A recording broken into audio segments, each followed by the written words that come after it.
A very good morning to you. Karibu sana to Y254 TV. This is Y in the Morning. And you're just in time to catch us, the perfect duo. It's on Wednesday.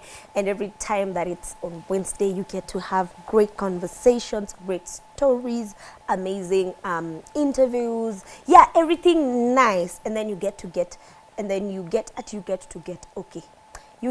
have cutesy and demure mixed together.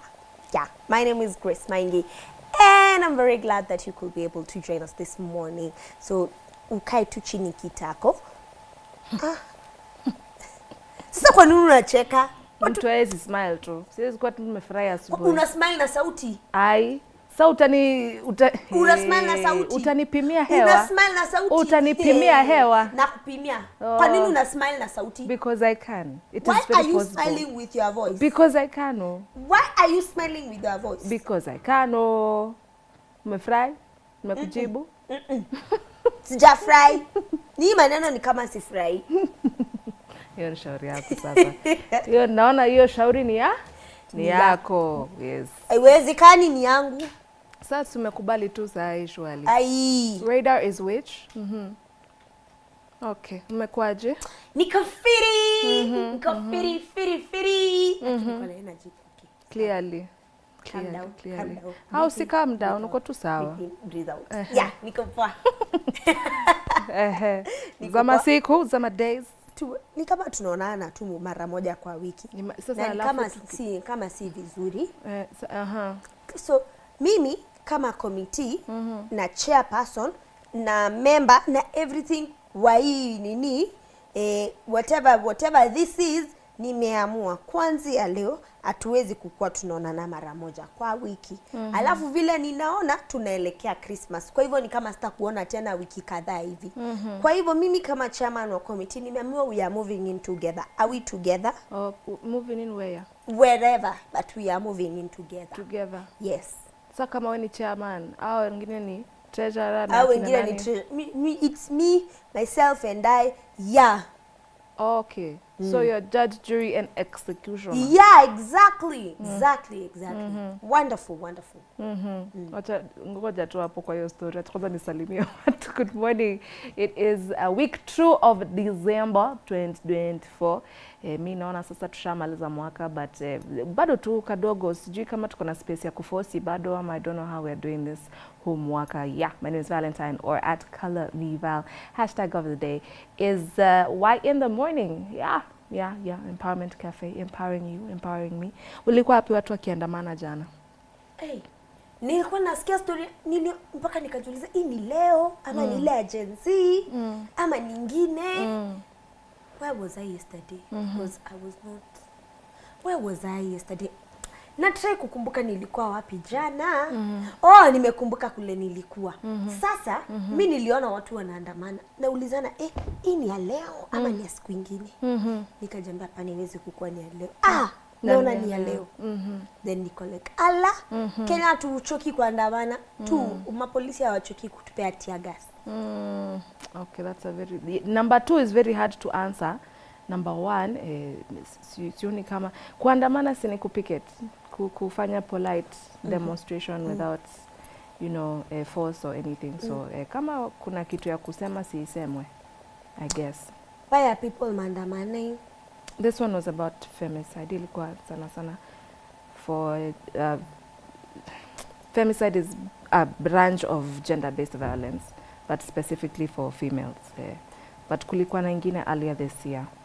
Yeah, so I guess it's been a bit of a worrying time. Kumekuwa na numbers here, and that is a statistics that showed in 3 months there have been around 97 victims of femicide. 97. That's one person every day plus.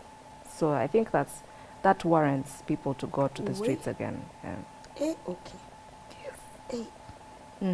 Ni ushisikia ile story unaambia mtu ako tu zile za niko hapo. Story nashinda escalate. Niko zile za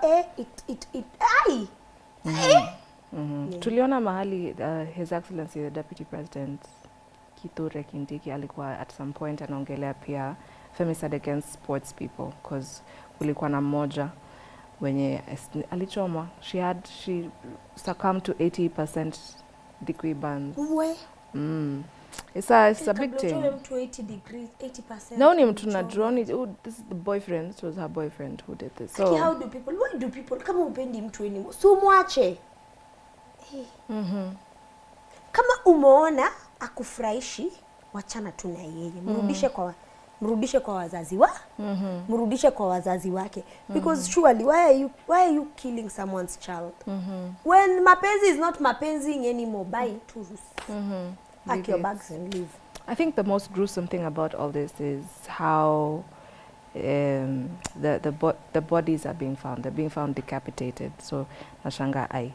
Sasa alafu, what is all this? Is it bigger than what we are seeing? But anyway, it is a worthy cause, and kama inaweza fanyikana tena tutembee hii town, tunaweza tembea tena, because surely hadi saa ngapi? So sad. We're so sorry to the victims and their families. No one deserves to be killed. Like, hata kama ulifanya nini, you don't deserve to be killed. Death is too harsh of a punishment. Na kama ukupea mtu uhai, usiguze uhai yake. Actually, that's what I was thinking. You didn't give me life, so rada. Exactly. Why are you touching my life? Anyway, aside from that, how was your week? My week was good. My week squeezy inakuanga tu Your part, the highest pitch, hiyo ilikuwa wapi of the week? I felt like, I think, I had a very busy week. Actually weekend. Leo nimeamka nikajiuliza, do I have to wake up? Alafu nikaenda pale kwa group nione kama notice, nika realize hakuna notice. Okay, we are doing this. I was in that moment. See the place in your mamka alafu kwa like ni must. Acha nione kama nimehurumiwa. Then nikasema so I had a weekend. We had an event. I do protocol, by the way, for church and other events. So you need your protocol plugins. Yeah. I have a company, a protocol, by the way, like legit registered. We co-share it with a friend. So what happened was we had a protocol gig on Saturday. Woke up in the morning, literally. Me sound vizuri. My lord. Anyway, sorry. Nimeacha kudigress. It's okay. So we had a gig on Saturday. So we got tulifika Nyayo asubuhi, started running up and down. Literally got to Nyayo at around 9 in the morning. So started running up and down, blah blah blah blah blah blah blah everywhere. The event began. The event issued at 1 something in the morning. 1 a.m. The next day. Yes, the next day. Kabla nitoke Nyayo, nifike nyumbani. The following day, actually that Sunday, we were having our Christmas party in church. So it's usually our end year service where people come, we have a party, we eat, we cook, we banter. Yeah, it's basically our end year. We share gifts. That's our end year service. So I am leaving Nyayo around 2 something. It was my bro and I. Mimi ndio napikanga pilau kwa church. The following, like the end year parties. Nafikiria sijanunua viungo za pilau na choka. I just got tired. Katoka hapo nikaenda Naivas. Nikaenda kutafuta supermarket. Nikaingia supermarket. Nikabuy viungo za pilau. That's around 2, almost 3. 2 something. Still in the AM. Yes, in the AM. Na nakwambia hiyo saa tushafika Sunday, si ndio? Tushafika Sunday, so hiyo nikomaanisha niko na few hours tuingie kanisa. Nimeenda nimetafuta viungo za pilau, nikamaliza, nikatoka hapo nikaenda tena place ya kukula. I was very hungry. So nimeenda kukula, hiyo ni 3 in the morning sasa.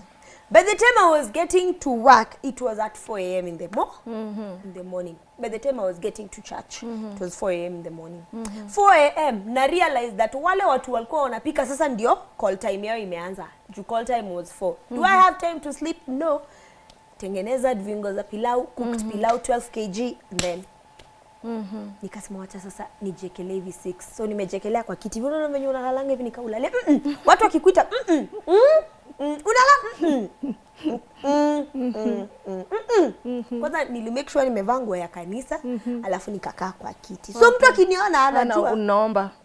Naomba tu, I am very ready for service. I am not sleeping, in fact. Nikalala hata sikulala kitu. Then the day on Sunday went the same way because I serve in protocol in church. Hey, the whole day umesimama umeruka umekimbia sijui nini. I left church that day at 9. In the PM. Yes, in the PM. Kumbuka sijalala. Kapanda mat, nikaenda. Nikiwa kwa hiyo mat nilikuwa nasinzia. Nilikuwa nishukie GPO. Niliona GPO, sikuona. Nikasikia tu niko town ndani. Kidogo harufu ya chipo na kukupona inaniita.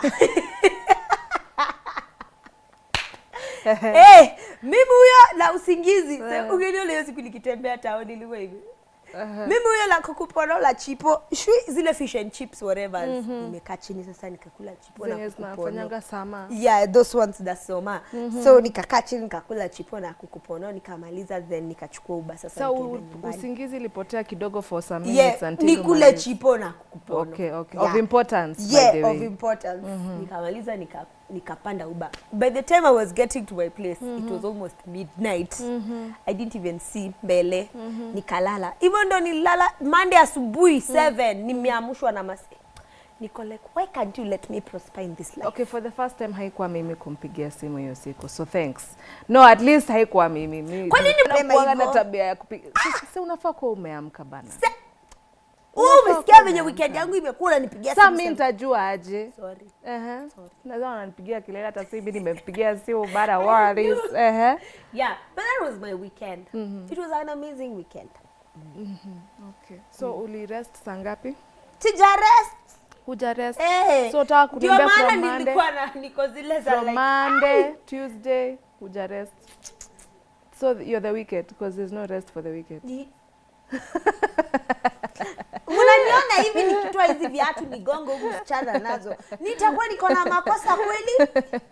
Will I have a problem?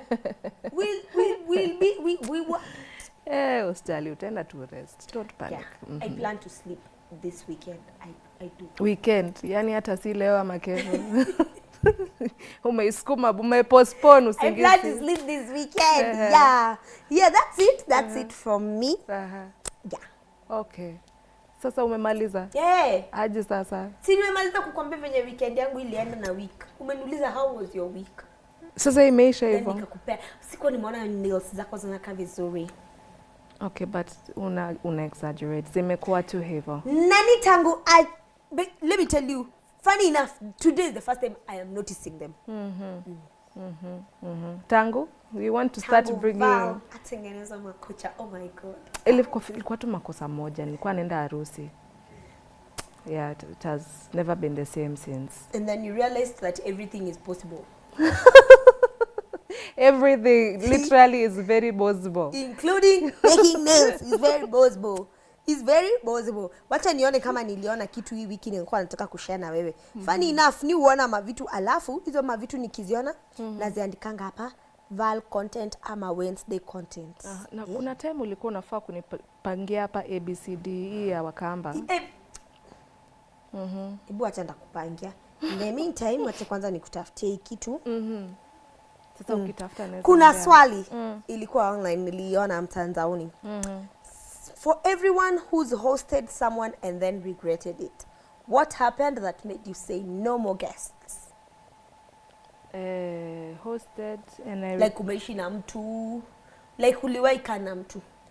Kaa na mtu. Like you ever hosted someone in your house, I came to live with you. For a period. Okay. Inaweza hiyo period inaweza kuwa like 2 days. Inaweza kuwa 2 days, inaweza kuwa 2 months, inaweza kuwa 2 years, inaweza kuwa Hosted haizi kwa hata tu lunch tu. Hapana, like for everyone, I don't know, however you choose to answer it, I think so. Rudia swali? For everyone who's hosted someone and then regretted it, what happened that made you say no more guests? Well, okay. Well, at the time I said no more guests, but nowadays nimeanza kufungua milango tena. But ali feel over at home bana. I'm not used to that. Na hasemi, you know, there's a way you can say, I'm going to make myself at home, na nikasema, sawa, it's fine. See, I know you have a place, and I also have place. Like, unaweza kuja ukivisit. But hii tu ya kukaa tu as if there's and you're not contributing anything. Sasa nikao umezaa. I'm taking care of a child. Papana, we don't do that. We don't do that here. We don't do that here. So yeah, for a while libidi niseme staki wageni. Nilichoka. Kwa nini naimba? Mimi sijui. Kwa nini unaimba? Sorry. Like nakusikililia huruma. Hiyo wimbo ni juu inakuanga na hiyo patia. So nilikuwa kwa hiyo patia. Kwa nini siku hizi hatuimbi kwanza? Okay, sorry. But si ni wewe una take lead. Wewe ndio umesahau kuimba. Si mimi nimekata. Wanapenda niangalia suspect. Si ujijibu hiyo swali umeuliza. Wacha nikwambie. So wacha nikusomee zile comments watu wamesema hapa. Mimi nataka jibu yako kabla nisome. Mimi nikupe jibu yangu. Sijai host mtu nikasema like I'm welcoming naturally. I am welcoming naturally even up to date. Hata ukinifanyia nini iko tu sawa. I may think now that's the difference between me and you. It's very hard for me to allow you into my space. I'm very selfish with my space. Okay. Very. I don't think I am. But I'm just picky. I'm just picky on who I let into, especially my house. I'm picky, but I'm not ati wale watu who have a problem. Ati ukikuja kwa I do not. Ni kwanza ukuje bila kusema ayo. Hiyo part ya kusema nayo pia utaongea na gate huko chini. You will speak to the gate down there. I don't know what kind of audacity you would have to just I don't understand. Niko about ku unleash tabia za Christmas ambazo atufai kufanya. Yeah. So before we get to tabia za Christmas ambazo tuachane nazo watu wa Nairobi and beyond hii mwaka, have you ever hosted someone and then you regretted it? Let me read you the comments. Wali show up unannounced. See, unannounced at 9 a.m. on a Saturday. Mimi niko hapo nje nikiwatajua, alafu nasikia watu wako kwa gate ati wamekam ku have breakfast. Wakakuja na maziwa ikakatika. Mayai nayo ilikuwa tasteless. Alisusu kwa bathroom akioga. Bana kwa bathroom bana. I know. Alikuwa alashinda mrando, then akifika anauliza ngai, mtu ataoga na hii baridi, remember anaduka miguu. Wow.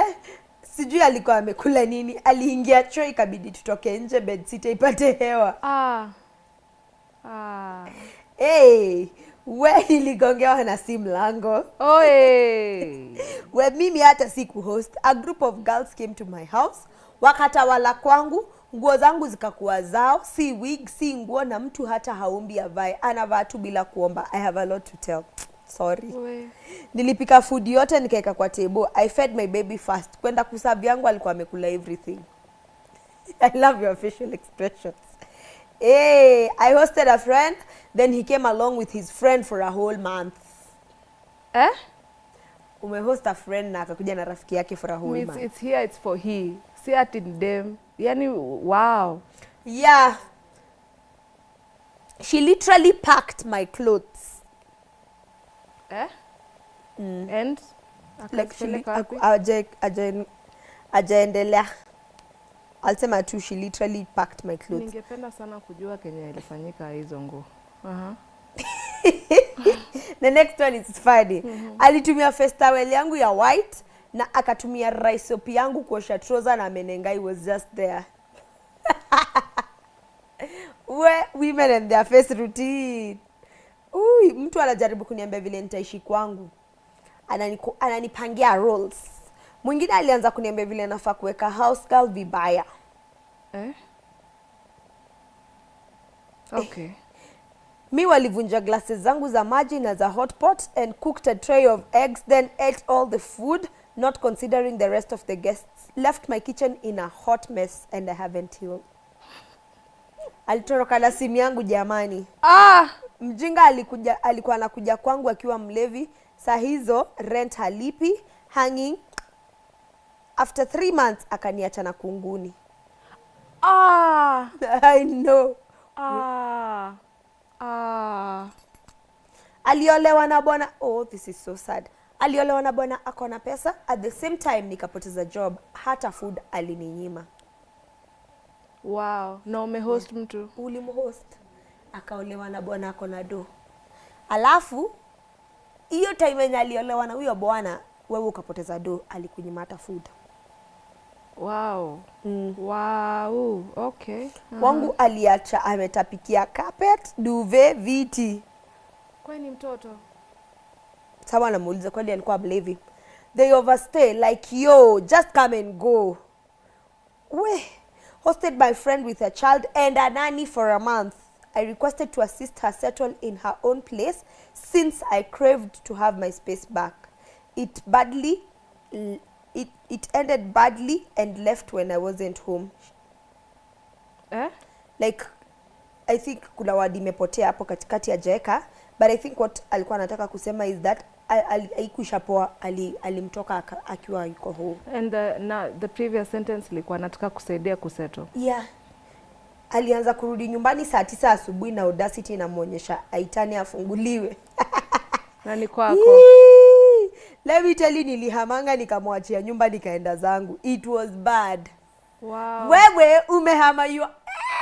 Bila kuitia polisi wakufukuze. Nishaisikia kitu kama hiyo. Mimi na kuitia polisi wakufukuze. Mtu anachoka, anachukua tu laptop na anakuachia kila kitu. Haya, ni sawa, wacha nianze maisha fresh. Na imagine saa mtu amefika hapo how?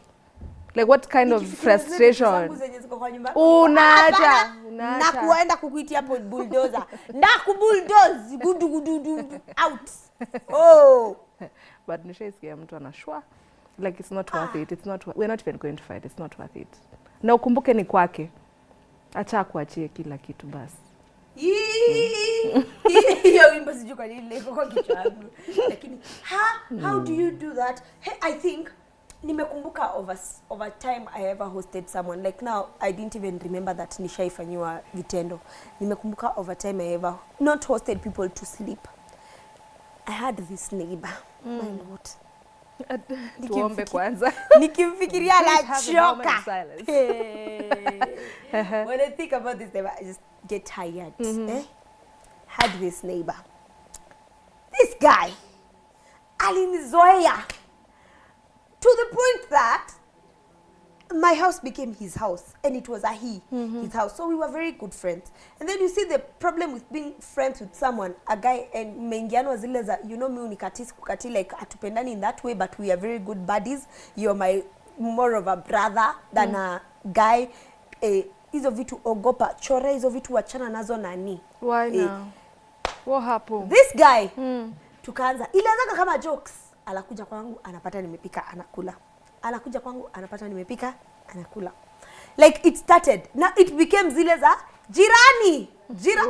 So what he will do, and then those houses was zile houses zenye sitting room, bedroom, dirisha ya bedroom iko inside ya veranda. So he can literally knock at your bedroom window. Zile za ngondo. So he would wake up, kwanza I will not forget. Hiyo time ile time yenye Sauti Sol alikuwa ametoa zile wimbo za Insecure. Feel my love. Hiyo wimbo ilitoleangwa an album. Ile ya She's so insecure. La. You remember they scary movie. Oh my God, my ancestors have come for me. They like released kitu yanasumbua.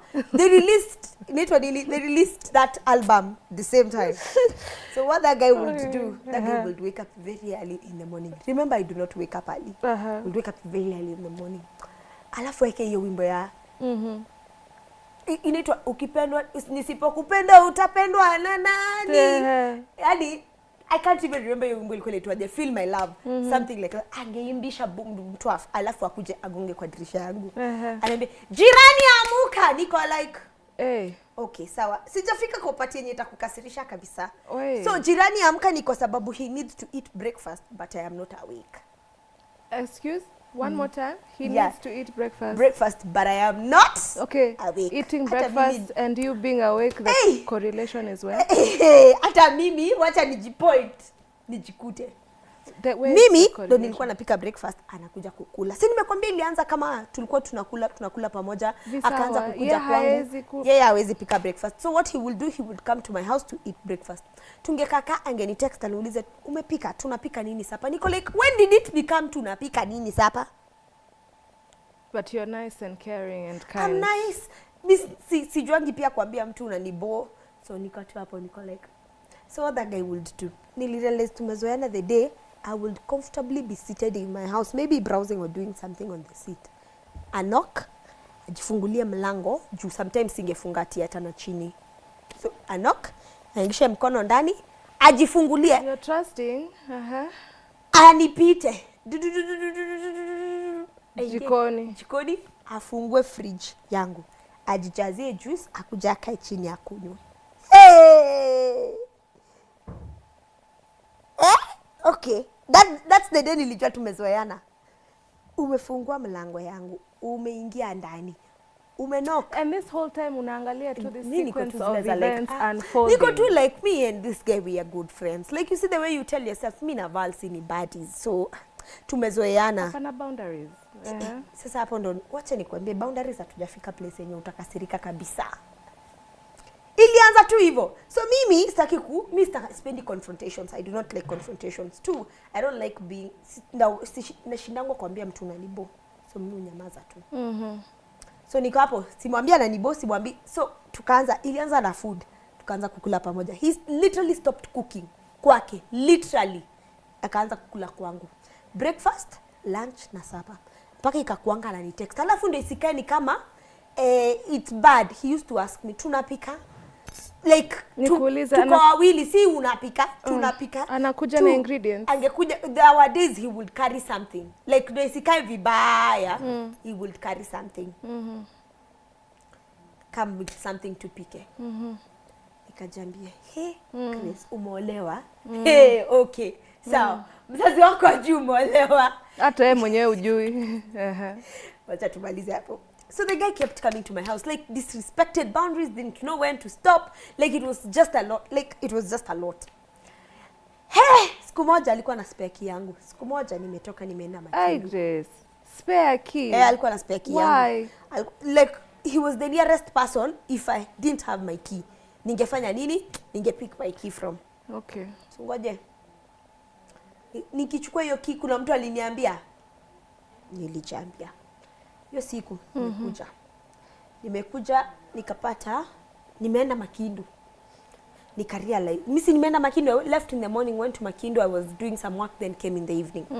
When I came, nikifungua nyumba yangu na notice nguo za mtu ziko chini kwa floor nje ya bathroom. Kuna nguo na si zako, si zangu, ni nguo za chali. Like short na t-shirt. Niko like what is happening here? Ziko nje ya bafu literally, penye mtu I think unaona venye unatoleanga nguo hapo kiingia kwa bathroom. Literally, so I was like, okay. Na uko kwako, si atu umeingia kwa mtu by mistake. Yes, niko kwangu. Okay. So ninaangalia na shanga, whose clothes, what is that? Nini inafanyika hapa? Nikiinua manguo na realize ni zake, then niko like, wow. You had the audacity to enter my house, didn't tell me about it, entered my bathroom. Bathroom yenyewe iko ndani ya bedroom. Umeingia mpaka kwa bed, umeoga. Siku kwa huku niambia, huku niomba ruhusa. I was nako na kwake. Nako na kwake. Na ni jirani. Nikamuuliza, so si ati anaishi mbali. No, next door neighbor. Next. Hii mlango ndio hii. So maji yako ndio ilikuwa moto zaidi. Nikaenda nikamuuliza, nikamrudisha nguo zake. Nikamuuliza, alafu mimi unajua sitaki kupiga kelele. So nikamuuliza, ulikuwa kwangu? Ati shawa yangu ilichapa, nikakuja kufanya nini? Nilikuwa na haraka, sikuwa na time ya kuchemsha maji, nikakuja kuongea kwako. Okay, and you didn't think you were supposed to tell me? Ati kwa nini? Like zile za, is it a big interesting? Wow. Tumalize hiyo siku sasa, wacha nikwambie the next thing what happened. The next time, another day, I went to Makindu. I used to go to Makindu every week, like once a week, every week on Wednesday. Nimeenda Makindu, narudi jioni. Naona amevaa t-shirt na kaya yangu. Mshiona venye unaangalia mtu kwa like, ni mimi naona vibaya ama hiyo t-shirt ni familia? Which one is which? Is it that my eyes are not functioning or that t-shirt is functioning? So I asked him, t-shirt yangu like he came found me. I was working on the laptop. I was so tired that day. I was so pissed off. Like unaona ile siku yenye umekuwa na siku mrefu umechoka tu. You're just so I was working on my laptop. So after nimeinua uso unaona zile zo unaangalia mtu kwa like hata unanamisha macho kwa like is it me who's seeing my own things or you're wearing my t-shirt? Mpaka nilimuuliza tu hivyo, nilimuuliza is it me who's seeing my own things ama umevaa t-shirt yangu? Akaanza kwa nini wewe peke yako uko na t-shirt? That was what aliniuliza. Kwa nini wewe uko peke yako uko na t-shirt? I didn't say anything. I continued working on my laptop. Put my laptop down. Went to the bedroom. Penye tu alitoa hiyo t-shirt. Unaona venye alivuruta hivi? Space ilibaki. Like you see the way he literally vile alivuruta hapo katikati kuna space. I was like, Gabu, tumefikishana place una ingia kwa nyumba yangu. Unavaa nguo zangu. Hiwezekani. Nimwambia nipe kifungu yangu. I was just like give me my key. I cannot. Sasa tumemaliza, ameanza kuvaa nguo zangu.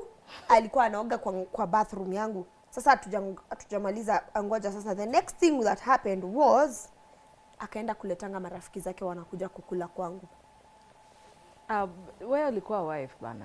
Wewe ulikuwa bibi ya mtu. Ameamua kuhost marafiki zake na because tuko marafiki, we are all in that production crew, like it was a production crew, so we were all in that crew. You see the way you are all part of a larger group. Come so, to say maybe Y254 yes. To call like on a Wednesday like this. Yes. So watu wa Wednesday waseme tunataka kwenda tunataka kufanya sleepover. Then wewe volunteer useme mimi nitafanya nini? Mimi nitawa host. Actually useme tutawa host.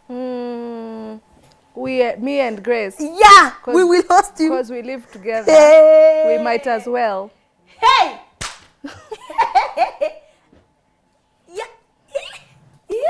Yeah, I'm tired. Tuli host watu. Mli host. Tuli host watu. Did we? We did. The following morning niamka asubuhi na mapema nikapikia watu mandazi, made juice, what made breakfast. Guys were sleeping in his place, girls were sleeping in my place. Enyewe mli host kweli. Tuli host watu. Nilikuwa zile za na say yote hii time when you're cooking and catering and all these wonderful things. So those guys were your production because walikuwa wanakujanga kwake. More than walikuwa wanakujanga kwangu. So wakikuja kwake, si ana food kwake au ana pesa anakuja ananiambia kiko na food tunaweza pea kina nani. Niko like okay, me food has never been a problem. If you want food I'll give you food. So they started making a habit. So I hosted another girl, a friend of mine. That one stayed with me for like a month plus. She was a nice person. I didn't have a problem hosting that girl. Huyo msichana ndiye aliput sense in my head. She was like, mbona watu wanamko wanakuja kwako kula breakfast? One day she woke up, found those guys wamekuja kwangu. They were used to it, and then mimi nikajambia, okay, maybe nafanya kazi ya Bwana. Wow. Yeah, I was like, maybe nafanya kazi ya Yesu. Wow. Like I'm doing kazi ya kanisa. So what they will do, they will come. I will make meals. They come to my place. Then they will come and then they will look like wamekam kunisalimia or something. So we banter. Siwezi banter alafu siwapei food. Na najua niko na food kwa fridge surely. So they will come, stay there. We banter. Then I give them meals. So one morning, no nothing, no notice, no nothing. Wamekuja breakfast. They found that girl in my house. So that girl was like, zile because she was my friend, in as much as I was hosting her, she had, you see wale marafiki wenye pia wako na equal rights za kuongea kwako hata kama unamhost. So she was like, you invited people over? Then I was like, no, I didn't. They just usually come. Akaniambia nili notice wanakujanga but sikuwa nafikiria it was this bad that they even come, because unaona venye mtu anakuvurutanga na kupeleka bedroom. Anaenda kukuulizia bedroom. That's what happened. She took me to the bedroom. She was like, you invited people over? I was like, no. Akaniambia, did you have a prayer plan with them to come? No. Then she's like, why are you cooking 2 packets of milk again? And you want to add another one? Niko like, I mean, sasa mbona nipe watu chakula mbaya? Nilimuuliza hivyo, why should I give people back? Walikupea notice wakikuja. Watu wangapi? Do you know we literally counted, there were 9 people. She's like, unataka kutoa packet ya sausage 26 sausage, feed the entire community. Did that community tell you they were coming? Then Nicole like, so I kept quiet. I can see the way you are tired. She was that tired. She was like, walikwambia wanakuja 9 people, 9 wanaume walikwambia wanakuja. Niko like Then she's like, so wewe ndio unataka kuingia kitchen utoe packets 3 za maziwa, ndio maana bill zako za chakula ziko very high. You want to get into the kitchen and then you give utoe maziwa zako. Mimi nilikuwa I was on the way to removing the 3rd packet. Nikienda kuikata hivi dalini. Like unaona ile venye mtu anakuchapanga mkono. She literally gonged my hand. She was like, atuongeze maziwa mengine, wacha kunywa maji. Nimetoa packets ati na defrost sausage 26 nipike zote watu wakule, they have in plenty. Sijui nimebai mkate ngapi. Ninatostia watu. She was like, you're doing too much. You are doing too much. If they are not your visitors. Wakanyange wapi? Wakanyange lami. That's when I was like, okay. Watu si wanataka tukukula. Ni food too. She was see food, it is a matter of setting boundaries. Yo. Let me just tell you. First of all, atumsana ito nani? Tumsalimie kwa TV. Thank you so very much for what you have done. Sasa wewe ndio umefanya kazi ya Bwana hapo. In that occasion, thank you. No, honestly, sometimes you think you're being nice and kind, and it does not just stay with strangers or people, neighbors, even your friends. You could be doing too much with your friends. Wewe uko hapo, unataka ku make sure uko sawa. Yeye, whether wewe uko sawa ama uko sawa, hiyo si shauri. Hayamhusu, but you feel like you need to extend your friendship. Mimi hawa ku extend. Nijikute. Sasa mimi nimefika hapo kwa nijikute. Yes. I can attest. I'm quite sure a lot of people can stand and say, Val, tulianza naye mwaka, simu yetu tunamalizana, and I'm okay with it. I am tired of overdoing. Ati sasa tumebaya hata maybe hata ukulagi mkate. Leo umebai hizo mrefu. Yes, I don't eat bread. You're not. Hey.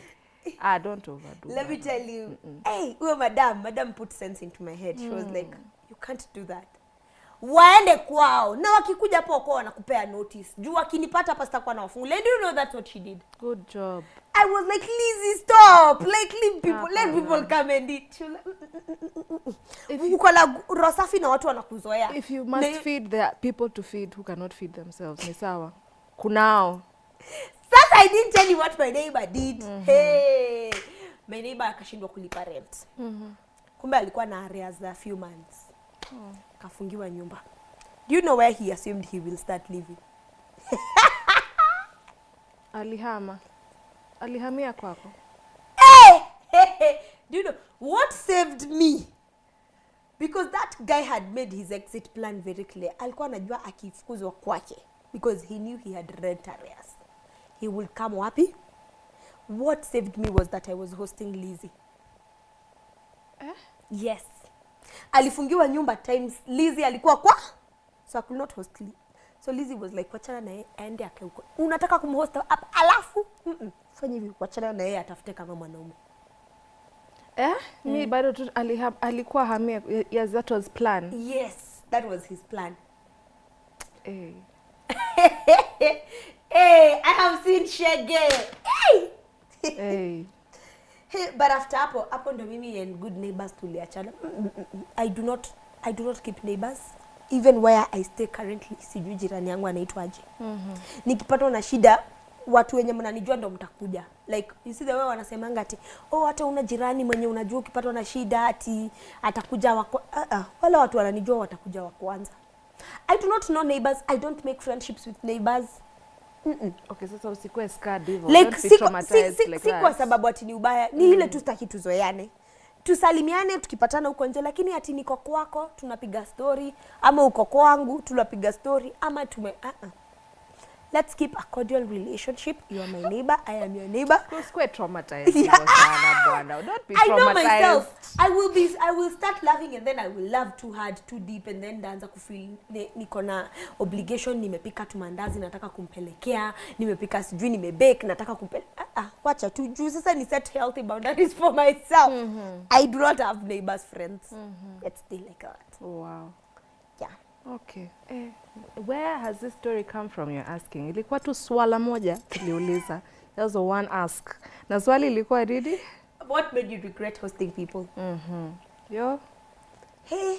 Why? Nilikuwa hapa nasema sijai character developiwa in terms of hosting people. Na kumbe nishawahi character developiwa. Ni kusahau tu. Nilikuwa nimesahau. I think I have a story for everything. Hey. Usi joke na mimi. Do not take me like this, like that. I have a story for every single thing. Okay, that was one question that you asked me. Yeah. What do you want to ask me another? One question, it may take 20 minutes to expound.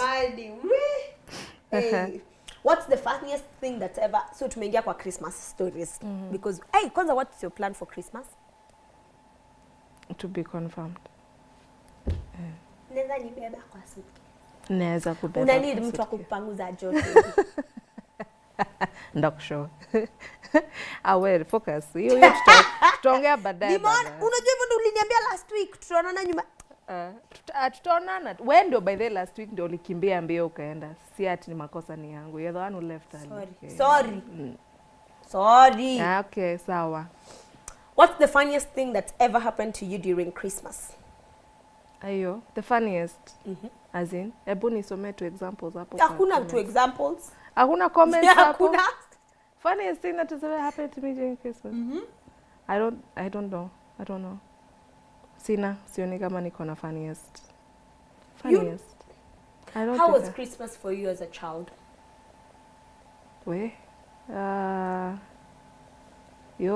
What part of my childhood? Whichever part of it. I think the experience Christmas different as I was growing up. But hapo tu bado kwa funny sioni kama niko na funny. Maybe the first time nikamua ng'ombe, I guess. But was it really Christmas? Sijui, sina. Labda unipe yako. Mimi, Krisi, nilikuwa nangojenga Krisi. Unajua ndabaiwa nguo mpya, viatu mpya. Tutakula kuku na tutaenda ushago. So Christmas for us growing up was going to ushago to see our grandfather, which was maembe season. So tunaenda kula maembe. Wakamba na maembe. Tuliambiwa maembe si chakula, ni food, usitulete. Wow. Sasa ni sisi ndio tunasema kama wewe si rafiki yangu usiniongeleshe sana. Threats. Mambo za kunisalimia hivi kunismile huko bara. Unaona vile Borina ameniangalia. Msiniongeleshe saa time ya maembe, sawa? Muachane na mambo za maembe. So we will go home. We will go to ushago. It will be Christmas time. Like it will be, you see those proper Christmas time, tumeenda ushago, tunachinja kuku, tumekula. Our grandfather tunafika anasema, mmefika, chinjeni mbuzi or chinjeni kuku, tumekula kuku. Then the most fun part of Christmas was the new clothes.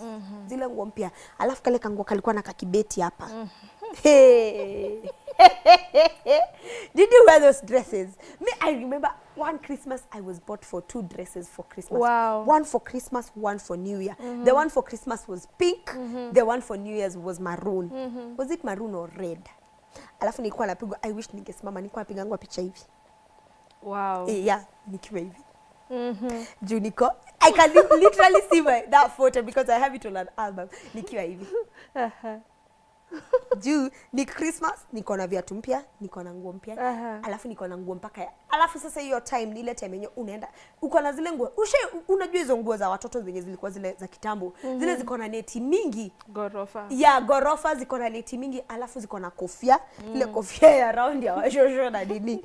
Na kibeti nafika hapa, kibeti kachuma. Ukimaliza unabaiwa pam ya white. Iko na kahil kadogo. Alafu ni ile ya kufunga hivi. Velcro. So ukitembea unaringia watoto ushago. Ndo.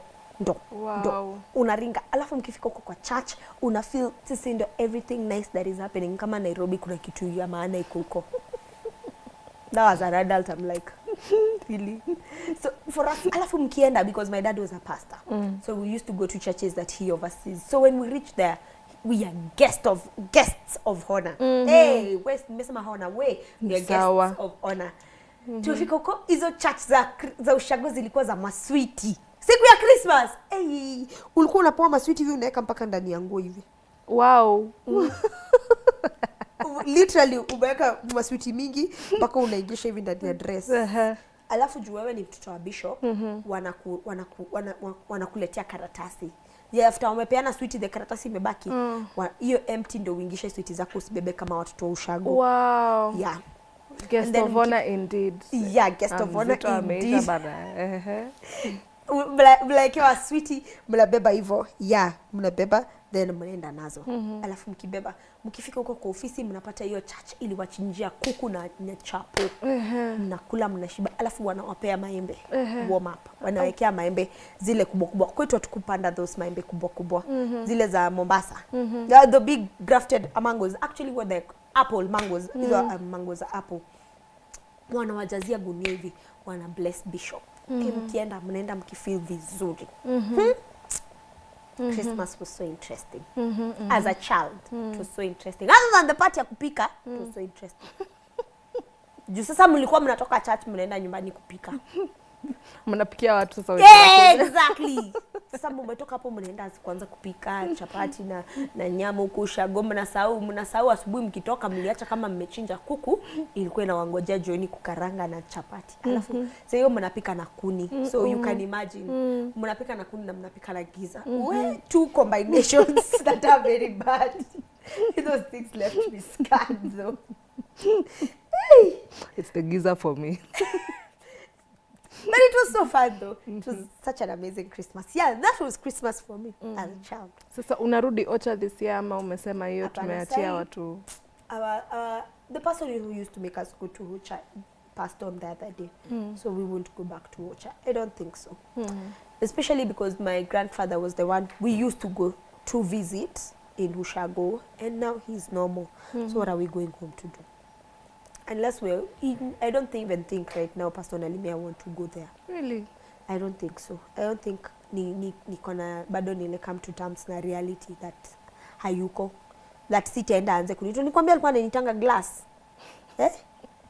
I didn't tell you he used to call me Glass. Glass iwe! Oh, Grace. Yes, so because he can't pronounce Grace, he will say Glassy. Oh. Glassy in Kawi is glass. Glassy we! Okay. Yeah, so that was Christmas for me. Okay. Yay. Okay, all right. We aya Christmas stories sasa zikuje kindly tafadhali and thanks. Yes, yeah, please. Wacha nione swali lingine nikuuze ya Christmas na wewe utaki kunini? Wewe utaki. Wacha nikuambie. Sasa kitu sijawahi understand ni this fuss about sijui decorating the house for Christmas. Sijai understand. My sister is crazy about that thing. Kuweka Christmas tree, kupanga my light. Maybe I will become like that one day. Perhaps. Which Christmas song gets stuck in your head every year? Hey, you don't know Christmas carols? Kwani huko unasikiza radio? A very big part of Christmas. Yeah, because let me tell you, Christmas Ushago, there was nothing else you could listen to other than radio. And all the songs that were singing, Mary's my child, Jesus Christ was born on Christmas Day. Okay, that one I remember. Yeah. That one is what I remember on the top of my head. The rest zilikuwa zinakam too, but that one. Na Jingle Bells. Yes, Jingle Bell, Jingle Bell, da da da da da. But your Mary's my child, Jesus Christ. That one was very common. Like Christmas kwanza wataanza kuziplay next week. Watu wa radio jamani. Next week I'm sure hata washaanza. Nakwambia wataanza kuziplay. Alafu hiyo siku ya Christmas zini mshango kwanza asubuhi mpaka jioni. The same song call like my Lord. I wonder. Yeah. Hii generation ya sahi, and I'm talking about alpha sana John de watoto. Do they believe in Santa Claus ama? I didn't also believe in Santa Claus. I don't think. Mimi mwenyewe sijua hata Santa Claus ni nini. The big guy mwenye akona manyuona hivi alafu anasemekana yeye ndo Santa. I'm not sure they do. I don't know, but I'm not sure they do. Because I've had my nieces and nephew, but I've not had them talk about Santa. Not really. Wanajua Christmas ni nini sasa? Wao wanajua tu Christmas. Hata wanajua Christmas ni nini. Wao wanajua tu ni time ya Christmas. Na wamefunga shule na ni time ya kucheza. Yes, na ni time ya kucheza na ni time ya kula tamu. Wow. Okay. Yeah. So those are that's what Christmas looked. That's what Christmas looked like. Amejigather for like a whole minute. That's what. Let me tell you, I am usually very bad at multitasking at times, especially. Hey. Wewe ulikuwa unapatanga Christmas gifts? Isipokuwa nguo mpya. I don't know. I can't other than remember. nguo mpya, hizo vitu za wazungu za kusema ati mnaweka Christmas gifts, Boxing Day ni unboxing day. I don't think so, no. Me Boxing Day, I used to think Chris kwa watu kuchapana mangumi. Wow. Boxing as in boxes. Wewe unafikiria boxing. Ni siku ya kuchapana mangumi. Mimi nilikuwa najua ni siku ya kuchapana mangumi. Haya, I'm glad hujapigwa ngumi. Sasa hizi maswali zingine na feel maswali zina resonate na wazungu sana. Yeah, because zingine ni if you could only eat one Christmas treat for the entire holiday season, what would it be? Hey, Christmas treat. Yeah. Sio ni tu kuku chapati na hizo vitu. Kuku bana. I thought I was the only person mwenye angesema kuku chapati hizo vitu tu ndio za Christmas. Like I mean, there was a time during Christmas. Now the last story before we go on a break. There was a time we ate chapati during Christmas to the point that in January I did not want to see chapatis near me. Wow. I was like, no chapatis, no! I don't want to see chapatis around me. Umekula chapati breakfast na chai, umekula lunch, umekula supper, umekula chapati the whole, like you see the way people esteem chapati. I don't know why people think chapati is such a special meal. It is not. We, kuna mtu amekasirika mahali. Guy, my dad has gotten angry. My dad loves chapati and that's his favorite meal. So kuna mtu anafikiria hapo chapati ni kama, but still I feel like chapati is very overrated. So kuna time tulikula chapati Christmas. By the time January ilikuwa inafika, I was zile za like nisione mtu ananipea chapati anymore. Sasa and right now una feel aje kuhusu chapati? Okay. Right now I do chapatis. Nimekaa bila kupika chapo but yeah. Watu kupika chapo. Yeah, tunaweza kupika chapo. Chapo ya malenge, chapo ya chapo ya kitunguu, chapo ya dania. But we feel the moment chapo, the farthest thing you should add is malenge. After hapo una overdo. After hapo I think unafaa kwanza kuingia naan, si chapo. Yeah. Acha ikuwe naan. Umesema naan, nikafikiria the last time nilipika naan ilikuwa nini? Hiyo ndio napika leo. Wacha ikuwe butter naan. Naan ndio inaweza kuwa na garlic hizo mavitu. Hey, but acha chapo ikuwe tu chapo by guy. Please. For the culture. Exactly. So what are your Christmas stories? That's what we are talking about. We are catching up on, tumeanza na tabia mbaya watu wanafanya kwa wenyewe na mbona hatuhost watu siku hizi. Ningekuonyesha etiquette ukienda, kuna nini fulani tuliwahi fanya na Steph ya etiquette when you visit people's homes, etiquette you should observe. Hiyo ni must. Hiyo tutarudia hiyo, si ndio? Etiquette you should follow when you visit people's homes. Wale watu wakifika wamekelea miguu juu ya meza. Oh, that's the time Steph knew I don't like people like wamekelea miguu juu ya meza. We were talking about what you should not do when you visit people in their homes. Umefika tu kwa mtu ushaanza kuguzaguza huko mapicha, ushaanza kutoa. Who has told you have come for a tour in my house? Hey. Umefika hivi kwanza, wale watu wananikasirishanga kabisa. We will talk about it the day we will talk about it. But wale watu wananikasirishanga kabisa like the last time. Yeah, na malizanga mara 50 kama pasta. So wale watu wenye wananikasirishanga kabisa ni wale wakufika kwako wakiuliza kila kitu ni pesa ngapi. Hata wameza kukanyanga meza sawa, I can tolerate. Those ones were, na hii TV ulibai pesa ngapi? Na hii kuko ulibai pesa ngapi? Na hii nini ulibai pesa? Encounter sasa mtu kama you've never I do not like those people. Why are you coming to my house to ask me the price of things in my house? Can you just sit, do what has brought you here and leave without asking the prices of things in this house? Because trust you me, I will not tell you the truth even if you were to ask me. Amekuja kukua value kwa nyumba bana. Yeah, ushaiona ile meme ya, not a meme, it's a TikTok video. When I visit that friend who told me she was broke.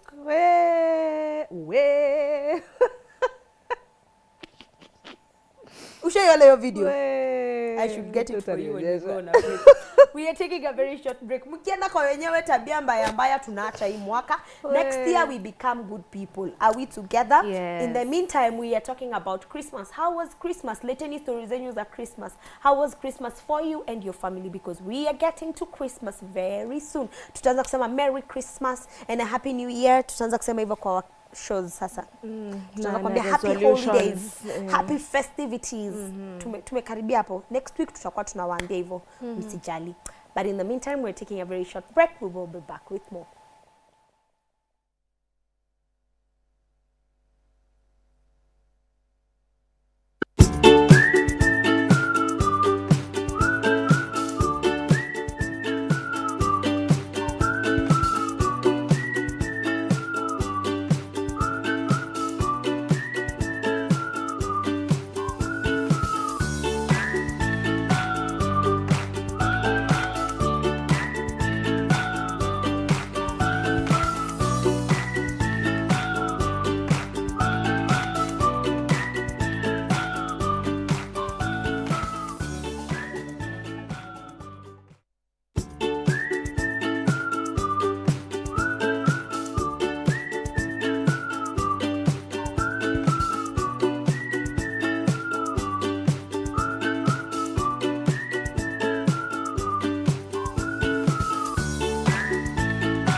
Y254.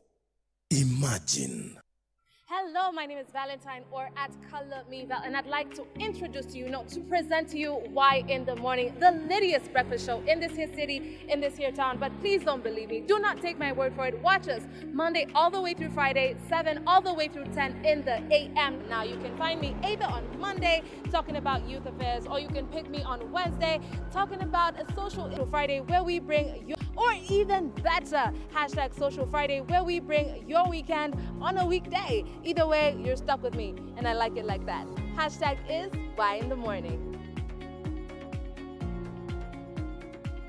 Naomba nafasi mimi nicheze nawe, ateja karibu siniche kitoka. Oye atujua ni but tonight you could be my babe. Soga nambe inform imekubali choose me. Promise me, Sam, not to do the things I've done. Kama umepewa sahau shida, kama umesota leo tupige makelele. That is the energy that we are starting off. That whenever the energy is wrong, we beat it wrong out here at karaoke. The only show you get the opportunity to wear the courage of Omena. Look at the mic here through the eye and get to unleash the inner rock star.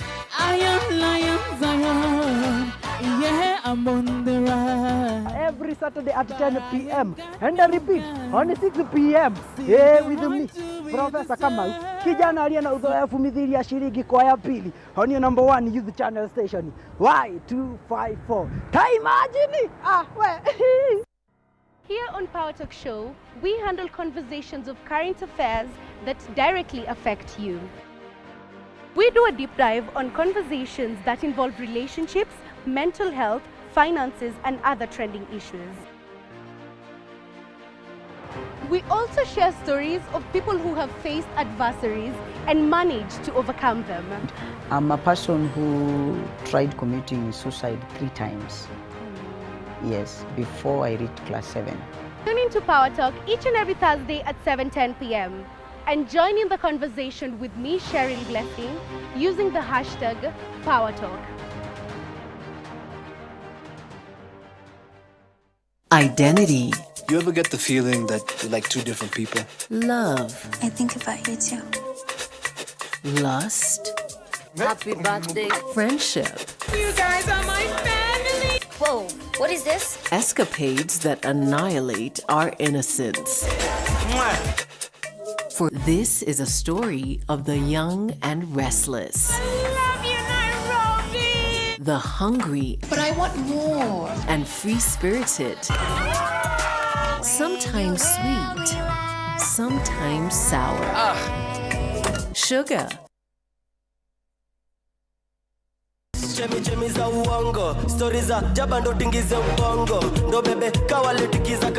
What's up, everybody? Have you heard of Bounce Nation? We are the latest, most stand-up show in 254. You know how we do each and every Tuesday, Thursday. Mad vibes, mad music. When you see this face, amazing vibes, pure niceness, mad music. Now always kumbuka wewe ndoko in full control.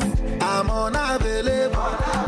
They know they see me. I go by the name Feeling Jean. And I am the beat doctor, DJ Epic, straight out of Gas Chamber DJs. You know how we do. Of course, catch us every single Tuesday and Thursday from 4 p.m. all the way to 7 p.m. for mad energy, good vibes, and interviews and interactions with your favorite celebrities.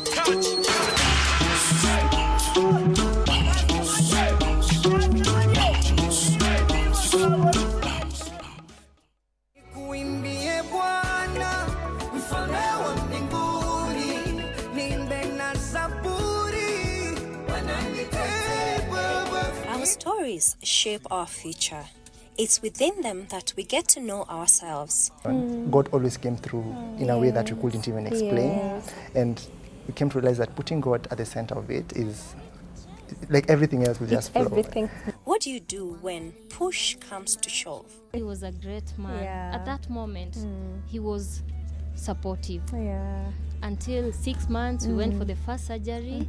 That's why here on The Nest, we tell you these stories to empower you and shape your parenting. Every Tuesday from 7:30 p.m.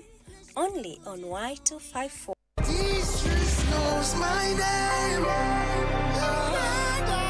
Jesus knows my pain. Street anthem kings and queens, sound the alarm. Yeah man, buckle up for the biggest and the baddest show in the country. This is In a Yard Reggae at Y254 channel. Yes, sire. Mission in a back the same oneness of Rastafari. Jano, my name is Mandy Moses, the positive warrior, alongside the baddest in the land. Selector DJ D-Rich, selecting the very best of reggae and dancehall music.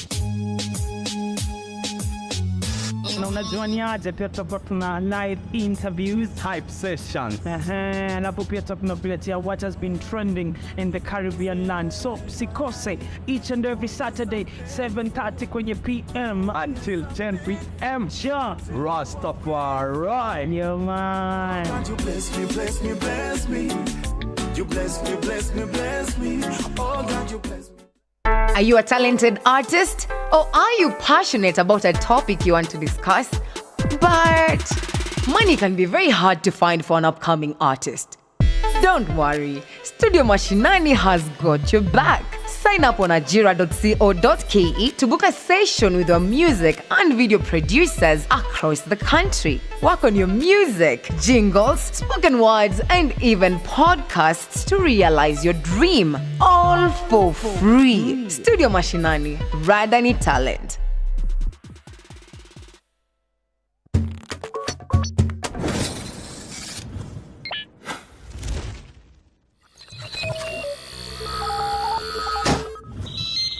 Y254. Imagine.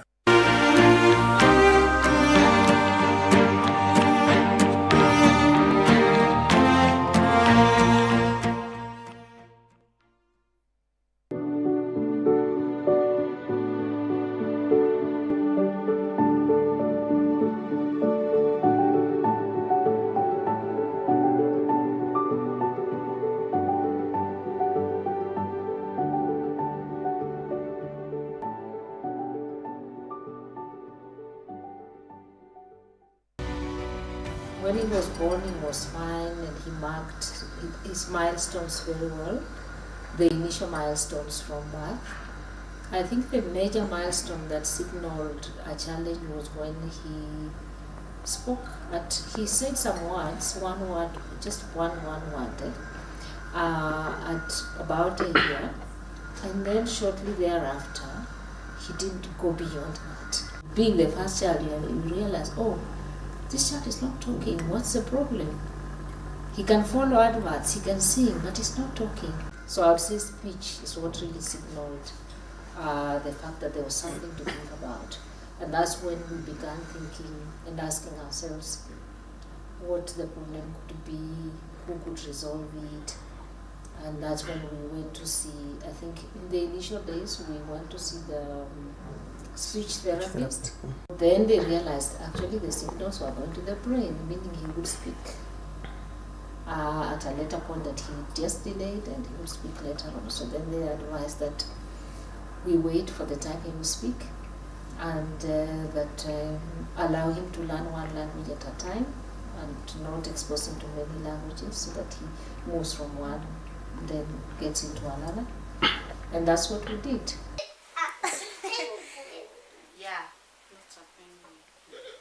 My name is Jane Mwendwa Alex. A mother of 4, and blessed with the last one is autistic or a genius. Unfortunately, the journey has been hard because I sank into depression. I was in denial. I refused to accept that there is a big problem. Of course, there is nothing to accept. The pain is real. So you cry whenever you can. But one thing I learned along the way is you have to fight. You have to fight because you're not just fighting for you. You're fighting for the little one, and as well, you're fighting for the other children.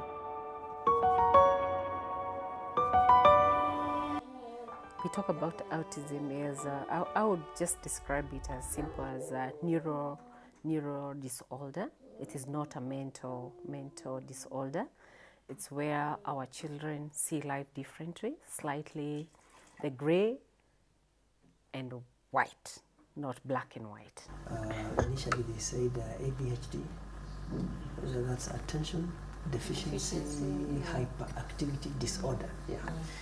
But when we came on later on, you know, we have all these advanced technologies assessing people's brains, and, you know, we ended up with mild autism.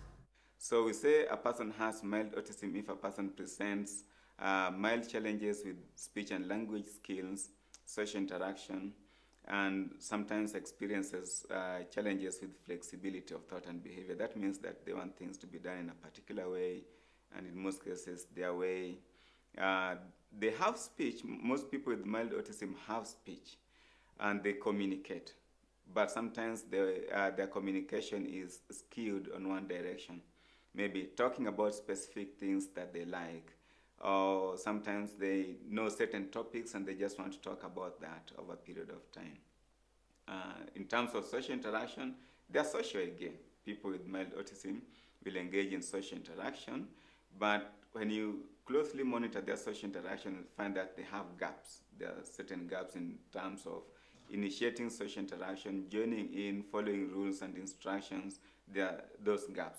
And sometimes it can take a long time before they are identified, because they tend to fit in the society, but you get mild gaps here and there. I just want to know your name, what you do, and where you reside. Yeah. Yes, everything else. It's weird. You didn't watch me eat. What you eat? Maybe you should take half a cup of tea. Yeah? Take a little.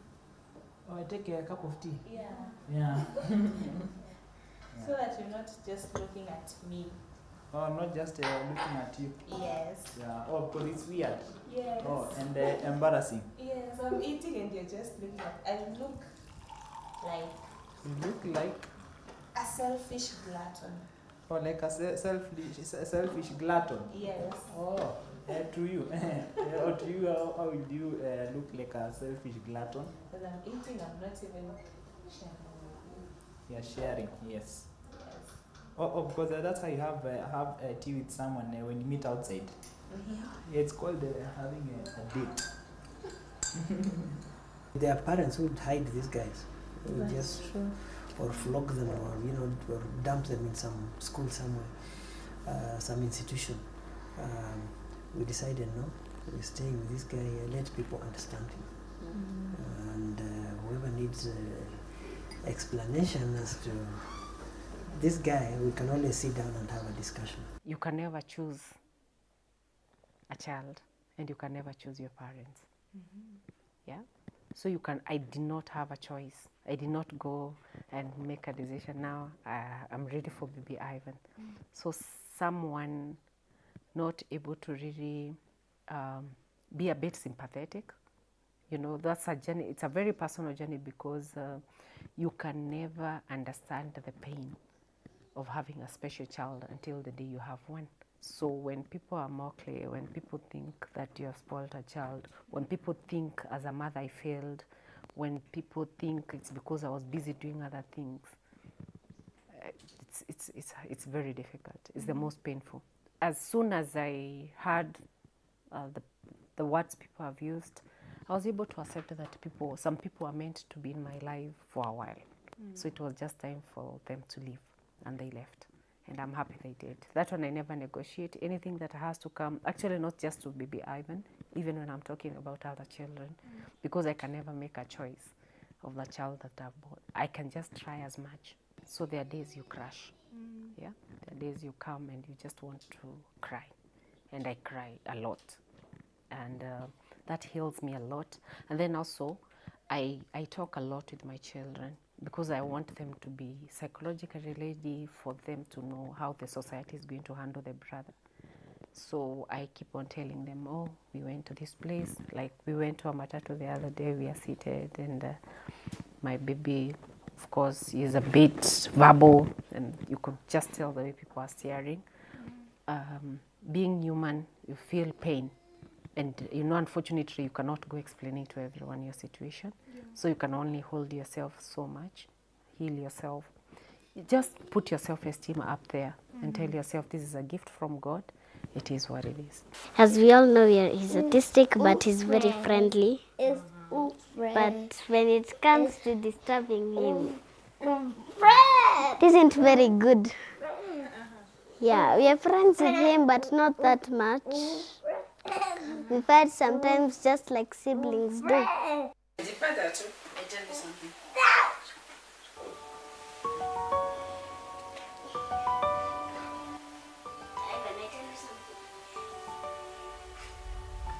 Your friends.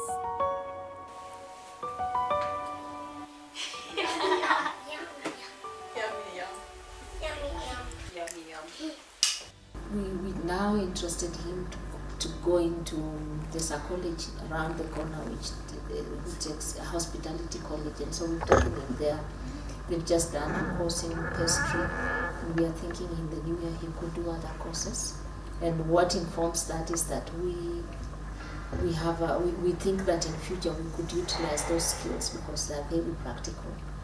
I bake different kinds of cakes, and apart from cakes, I also bake donuts. What I can tell about baking is that baking is also enjoyable for me, but it's not easy as usual, and I sometimes struggle.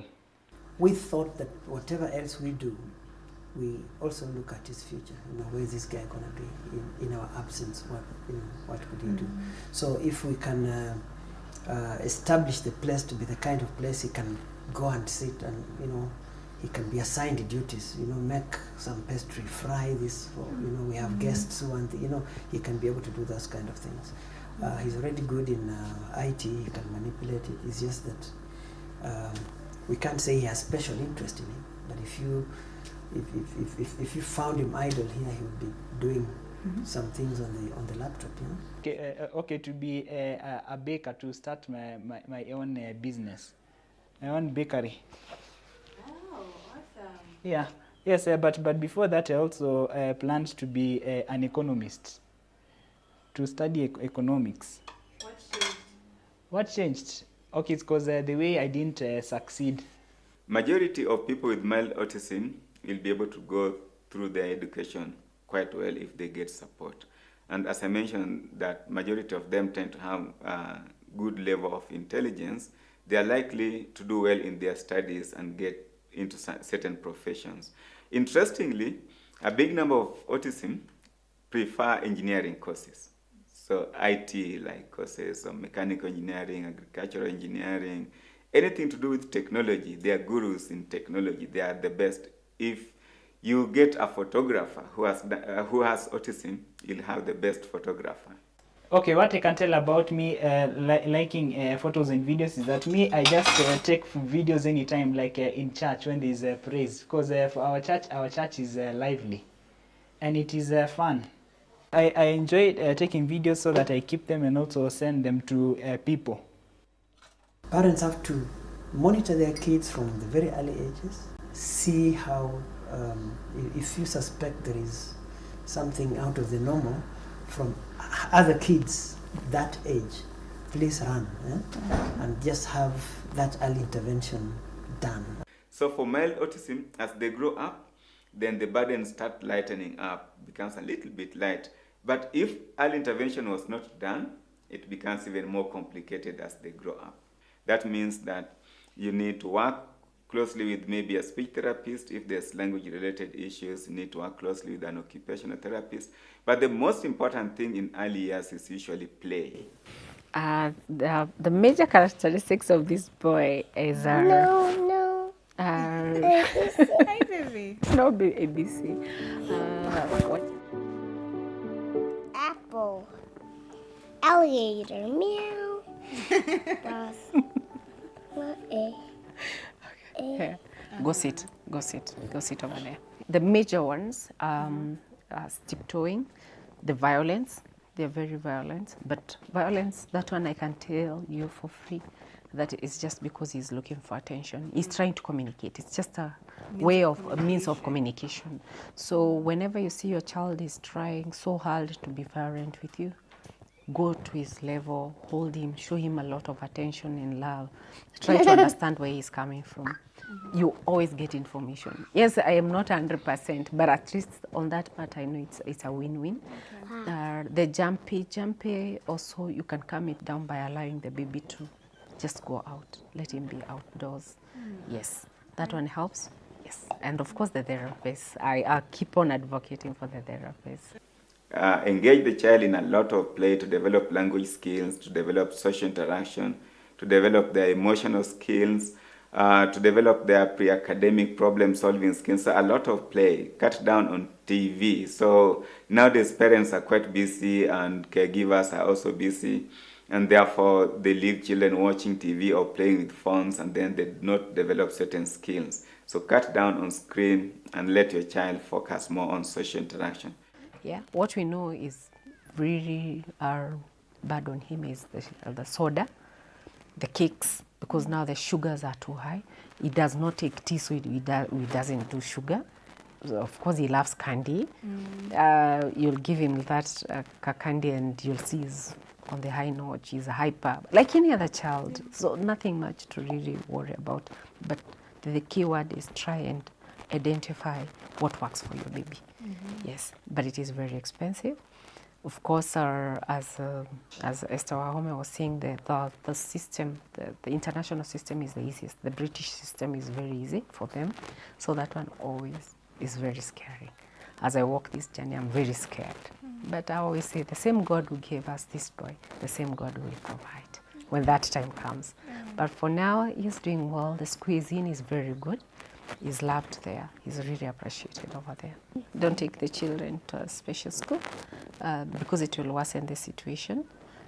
These kids can learn. They'll learn from the other children. They'll pick they will fight for their lives and they will be fine. Yeah. Yes, I know it might not be 100, but I really know that if you take your child to a normal school, that child is in a good space. Juice or coffee? Okay, me, I like juice. We didn't have a moment we were in denial because maybe it's the way we realized that there's a challenge. We said, okay, this is what God has given us. Yeah. We didn't ask, we don't know, but we'll do our best. Whatever He puts in our hands, we'll do our best to ensure that this planting child, him right yes, here. that this child is well taken care of. And that's what we've done. With a smile on your face, as you cry as you go for the therapist.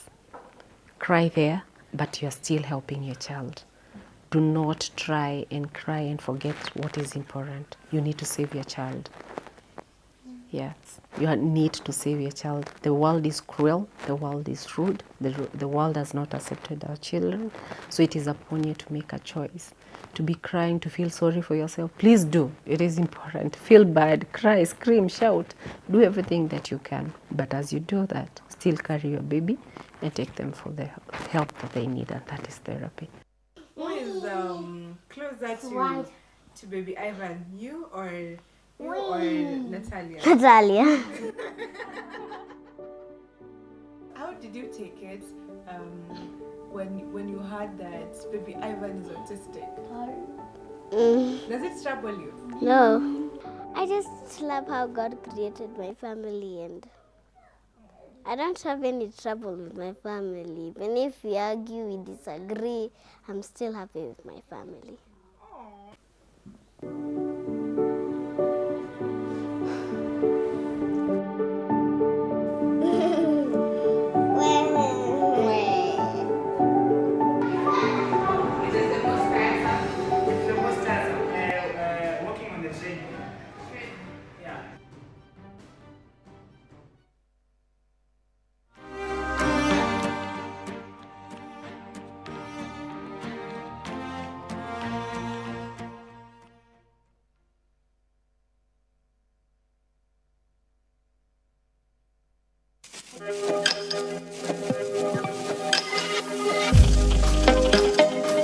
Hello, how are you? And welcome again to my Health Week with Stephanie Ayeta. Stephanie Ayeta is my name, and on this channel we do great conversations. We engage different guests. We have patients, we have survivors, and we also have experts coming on to share their experiences and their knowledge on illnesses that are a burden to us. These are the chronic illnesses especially, and it is with a hope that we will inspire someone out there, will encourage someone out there, and will keep you informed on the different diseases that are there, how to manage them, how to treat them, and everything in between. So for today's interview, or today's conversation rather, I'm joined by one beautiful lady. Yes, she is. And this is oncology nurse, Rose Wanjiru. Karibu sana. Thank you so much, Stephanie. Yes, it's a pleasure to have you. So tell us, you know, who's an oncology nurse for someone who's just hearing oncology for the first time? Oncology is a big name. It's like that big name, just like what it caters for. So basically, oncology is all about cancer. And I think whenever I say about cancer, everybody shrinks. True. And you see the dips in their hearts. So I can also see your facial expression, like a wow. Yeah, but that's all about it. It's all about the prevention, the screening, the treatment, the palliative care that comes in end of life for our cancer patients. That is all about oncology. Yeah, so. What inspired you, before we even get to all the information that's out there, but what inspired you to be an oncology nurse particularly? I don't think I have such like a definite inspiration, but having worked in a hospital system, I work in Maragua Sub-County Hospital, it's in Muranga, and for the longest time I've been working with the reproductive health unit, and it's an excitement, gives me the thrill working with reproductive health. But along the way, I would encounter clients who come and you screen them just on a routine basis, and you're like, oh, this looks like cervical cancer. And I'll be like, what else do I do for the patients? So I was like, I think I need to have more information on this so that if I get to this point where I screen a patient like on a routine base, I guess the suspicious masses, lesions, I'll be able to guide the patient through the treatment, through the diagnosis, and whatever else that comes with the whole baggage of cancer. Okay. So I think that was an inspiration. Yeah. Makes a lot of sense. So it came from your background in the reproductive care. Okay. And let's talk about cancer now. What causes cancer? This big word that we usually hear and it scares us. Is there triggers, you know, things that we're supposed to avoid so that we don't have cancer? Because I've heard of people, I've known people who have been very healthy, keeping a healthy lifestyle, yet they get cancer. Cancer. What is cancer? Maybe we should actually start there. What is cancer? Cancer is just this one disease that will develop from maybe nowhere. Just like you said, you have people who have been healthy, doing all the norms that are laid, and pop, they're diagnosed with cancer. So cancer basically is a disease that is caused by abnormal accumulation of cells. So cells that have some defects, and then they grow, and they become this one big mass or this one big lesion, and the diagnosis ends up to be cancer. So according to the definition of maybe World Health Organization, it's just the abnormal growth of cells. Yeah, so I don't think there's a definite cause for cancer. And maybe it will come as research is ongoing, but there are things that are related to. Some may be genetic, we call them carcinogenic factors. Some may be genetic, others may be external factors, meaning like our lifestyle, like you said, whatever we consume. Mostly we relate things like alcohol, smoking, radiation, the ultraviolet rays. All those are factors that can contribute. They're not definite. And also there's some infections, like for cervical cancer, we have infections with human papilloma virus, which is a definite cause for cervical cancer. So we cannot really come up with something that is definite, say like this is what really yeah, it's a range of carcinogenic activities that cause cancer. What are the main types of cancers that are there? Cancer, for one, can affect each and every other part of the body. They only see maybe your nails and the hair because they're dead cells. So every other part of the body. We have two main categories of cancer. We have what we call solid tumors, and we have hematological tumors. Solid tumors are like the brain cancers, the lung cancers, and so on and so forth. For the hematological cancers, mostly they're the leukemias, the different types of leukemias, and maybe the lymphoids, the lymph nodes and all that. So basically the categories. And in terms of ranking, there are the cancers that are more dominant than others. According to Globocan, lung cancer takes the global lead of all cancers. Actually, it's the top. Yeah, lung cancer is the top, followed by other cancers. I won't mention them in a definite lineup, like from top to bottom, but lung cancer leads. There is the breast cancer, there's cervical cancer, there's prostate cancer, there's colorectal cancer. I think the five of them take the first five. In Kenya, we can get esophageal cancer that affects the esophagus. Yes. So those are the main, but each and every other body part can get cancer. You can get cancer of the tongue, cancer of the jaws. Name it. Just tell me which part of the body, and I'll tell you which cancer that comes with it. All right. So how does someone know, you know, that this is a symptom of cancer? Does cancer come with symptoms? And, you know, what do you need to look out for just for you to be on a high alert? I think that is one of the disadvantages of cancer. Because it comes with so many other symptoms that will be given different diagnoses before anybody thinks like, oh, this could be cancer. For example, like we just take like gastric cancer or stomach cancer. By the time the clinician makes a point to diagnose, well, this may be cancer, you'll have presented to the facility with hyperacidity, and you'll be telling me, you know, I went to this bash and we took a lot of liquor, that is high spirits, and like a lot of spiced food. That is why I'm having the gastric irritation. And you know, I'll be like, oh, that is it. Take this. I give you something to stabilize that. And then the next time you come, and you'll come with another excuse. So by the time you're like, oh, this is like, this could be something else. Maybe it's already advanced. And that is why you find like most of the cancers we get them at an advanced stage Yeah. because they mimic many other diseases. For example, lung cancer. It's cold, everybody is having a flu, everybody is coughing around. So I'll come to the facility and I'm like, Rose, oh, I'm having this cough. And I'm like, yes, some antibiotics and all that. Cough the syrup. cough, yeah, cough syrup, and the cough will subside. And the next time it comes, you'll be like, oh, the cough has persisted for 2 weeks. Oh, it could be TB. So we start the, so by the time we're thinking that it could be lung cancer, it is already advanced. So there is no definite signs and symptoms. That is why we are calling upon the medical personnel to be a bit more vigilant when they're doing their diagnosis. Let it not be like, let cancer also come among your the very first diagnosis that you make.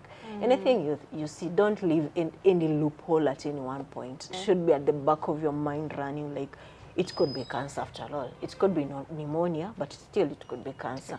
It could be peptic ulcer, but still it could be gastric cancer.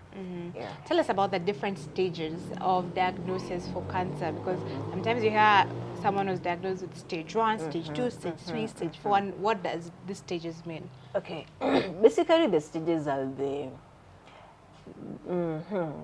will I say the disease progress? Yeah. And actually you have the precancerous stage, whereby you have the cells that are not active. And then we have stage 1, means that mostly the cancer is confined within a certain region. It has not spread to any other part. So if it is like, for example, the breast cancer, it is just confined to the breast. And it's maybe the size is smaller, the lump is smaller, or it's a lesion.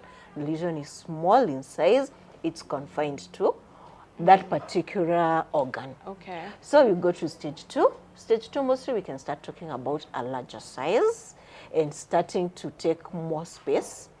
Like the lump is becoming big, so it's maybe infiltrating to other organs that are surrounding. Yeah. Then you go to stage 3, it has already maybe moved from the breast to the lymph nodes. So there is inclusion of another organ. And then you go to stage 4, it has basically gone to many other organs. That is basically the staging. Yeah. And so it is easier to treat it when it's still in the early stages, right? Oh yes, actually the precancerous stage and the first stage, it is curable. Yeah. All right. Is it curable when you talk about when someone is in stage 4 for any type of cancer? What are the chances? Stage 4. I wouldn't give much hope about cure. I think the management for a stage 4 patient would be more of palliative, meaning like the cancer is spread to different parts of the body, maybe from the breast to the lungs, to the spinal cord. So there's no definite cure for it. The only thing will be palliation. You do palliative care, whereby you try to alleviate the pain, the symptoms that are accompanied by the disease, and maybe the symptoms that are accompanied by the treatment modalities. But for stage 1, we've said the lump is a bit smaller, the lesion is a bit smaller, it's confined to one place. So we are more particularly, we know what we want. It's like definitely we know this is where we are going and this is what we are going for. So we can be able to extract it from that place and maybe prevent it from spreading to other places. So for stage 1 and maybe part of stage 2, we can talk of curative is aim or the goal. Stage 3, stage 4, palliative care. Yeah, okay. Palliative. All right, I think that's fair enough. What about I was told the last interview we had on cancer, we were talking to a survivor of cervical cancer, and she mentioned something that cervical cancer, prostate cancer, and the other one I'm forgetting, colorectal cancer. Yes, that one. Those are some of the mostly stigmatized type of cancers. So why is this the case? Generally, cancer comes with a lot of stigma. It doesn't matter what it is. When somebody is diagnosed with cancer, everybody will be talking behind your back. So the stigma is so high, just to put it across. But when you talk about cervical cancer, breast cancer, no, cervical cancer, colorectal cancer, and prostate cancer, all that have one thing in common, reproductive system, and maybe the modalities of transmission. When we talk about the privacy of our bodies, when you talk about reproductive system, it's something that you don't want to go shouting about. Yeah. It's very true. You don't want to go like telling everybody, oh, I'm having some discharge, oh, I'm not able to perform sexually, oh, my, I don't want to use the crude words. Trying to be. I don't want to use the crude words, but yeah, I'm having some smell that is coming from my anal region. I'm having some discharge. Everybody will be like, tell me that you're having some discharge in your cervical region or your private parts. I'll be like, hey, Ayeta, what type of a lifestyle are you living? So people judge you from that. And that is where the stigma comes in from. Actually, for colorectal cancer, most of the young generation are coming up with colorectal cancer. These are young people. These are young people. And basically, it's because of the modalities of transmission. Colorectal cancer is more sexual,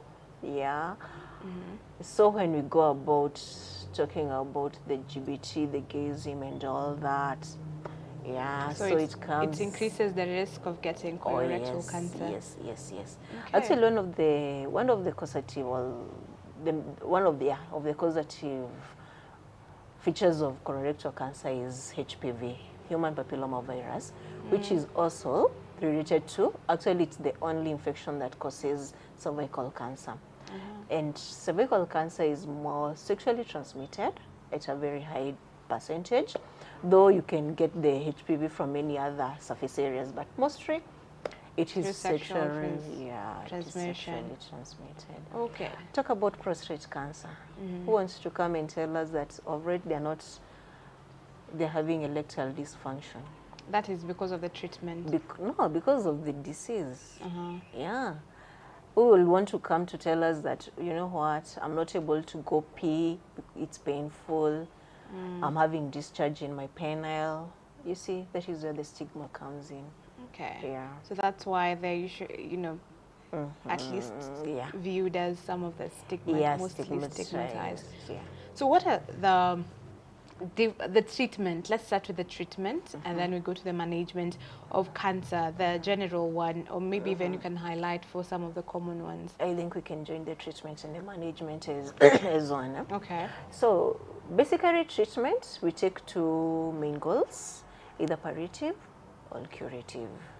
So whatever else we are talking about treatment in cancer, our aim is either to cure or to give palliative care. Okay. So, and for almost all the cancers, they take along the similar paths of treatment, which we have surgery, we have chemotherapy, we have radiation therapy, we have targeted therapy, we have biotherapy, we have transplant.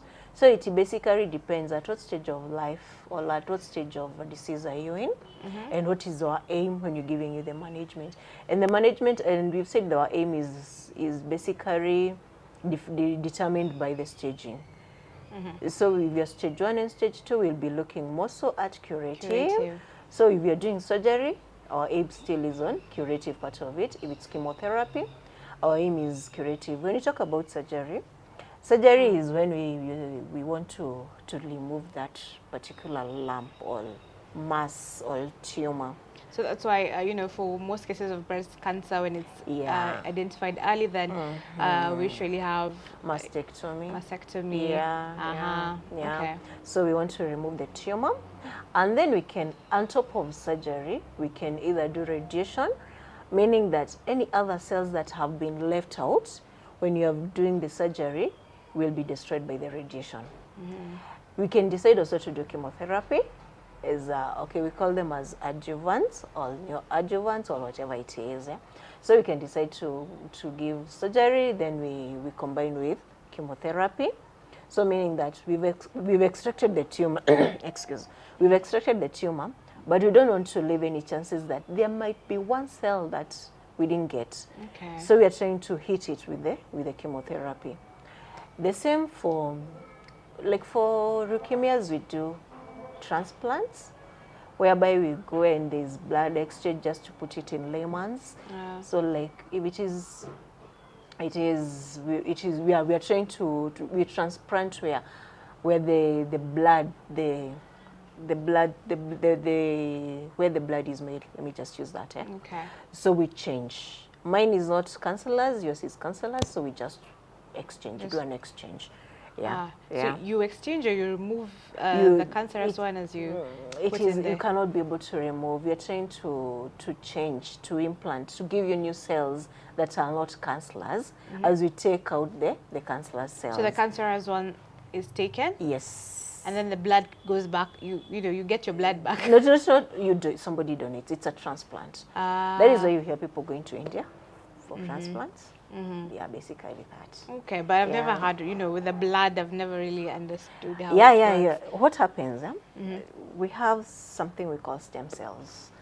Stem cells is where the blood, the red blood cells, the platelets, the what, it's basically in the bone marrow. So this is where all the cells are made. Okay. So those cells are already, the cells are already destroyed. All the cells have the cancer cells in it. So even if they make new cells, still the cells will come out cancerous. So you need to transplant the bone marrow. marrow. Transplant the bone marrow so that you can get something that is not having the abnormal cells. Okay. What's the difference between radiotherapy and chemotherapy? Okay. Chemotherapy is systemic drugs. Drugs that either we do infusions or you swallow. So ni kama 2 tablets. Yeah, but they're very toxic. It's just like the way you're given, you go to the hospital and you get an intravenous drug for your pneumonia or something like that. So basically, chemotherapy is systemic, like you swallow, so it spreads to the whole body. Radiotherapy is not systemic. It is, first it's external, it's a radiation. Yeah, it's a radiation, and we target that particular region. So we spare the other parts of the body. If it is the breast, our main target will be the chest region. Yeah, and actually, like if you go to a place like KU, we have a new machine. We have a cyber knife, which is more specific. What we have in KNH is, or maybe in most of the facilities, will give radiation to the whole chest region for the breast. You're not able to really control. You get it. But we have a new machine in KU where we are trying to really target the specific region that was affected. Yeah. So that is basically the difference between chemo and radiotherapy. Yeah. But they're both used for the same purpose: curative, palliative. Okay. Let me ask for a specific type of cancer. For prostate cancer, there are some who go for chemotherapy and all that, but there are some are on a particular medication and an injection called Zoladex, and that goes on for some time. So what kind of treatment is that? So we've said we've got different types of treatment, and you said we talked about biotherapy, there is immunotherapy, there is actually even the hormonal therapy. So Zoladex is among the others that is not chemotherapy. So it just assists in your system it helps that the prostate does not enlarge. Yeah, it's just one type of a modality. Okay. Yeah. You go for like breast cancer, we have tamoxifen. Yeah. Yeah. So the other type of treatments that are there, so there are many types of treatments according to one's particular condition, yes, the level yes. that they're in. Yes, What yes. about now the management of a patient who has cancer? Now, for most diseases, for other diseases, even chronic diseases like, let's say, kidney failure, one would be told, do not eat this, do not do this, do not, there's some lifestyle changes. With diabetes, of course, there's some lifestyle changes. What about cancer? The management of cancer is a bit complex. Yeah, more so when we initiate treatment. Like when a patient is going through chemotherapy. Yeah.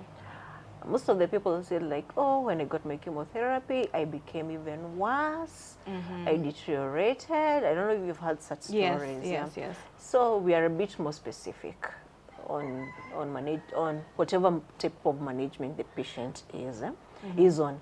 So we advise on nutrition, general nutrition. Like we should endorse a general nutritious diet, and like for chemotherapy, it really affects the bone marrow, because chemotherapy does not differentiate between the cancerous cells and the non-cancerous ones. The non-cancerous cells. So it destroys basically all the cells, and we've said it's systemic. That is why we have alopecia. Somebody is being treated for gastric cancer, and nywele imeanguka because it's systemic. It's affecting all the cells in the body. Right. So when maybe it hits the bone marrow, the immunity of the patients go low.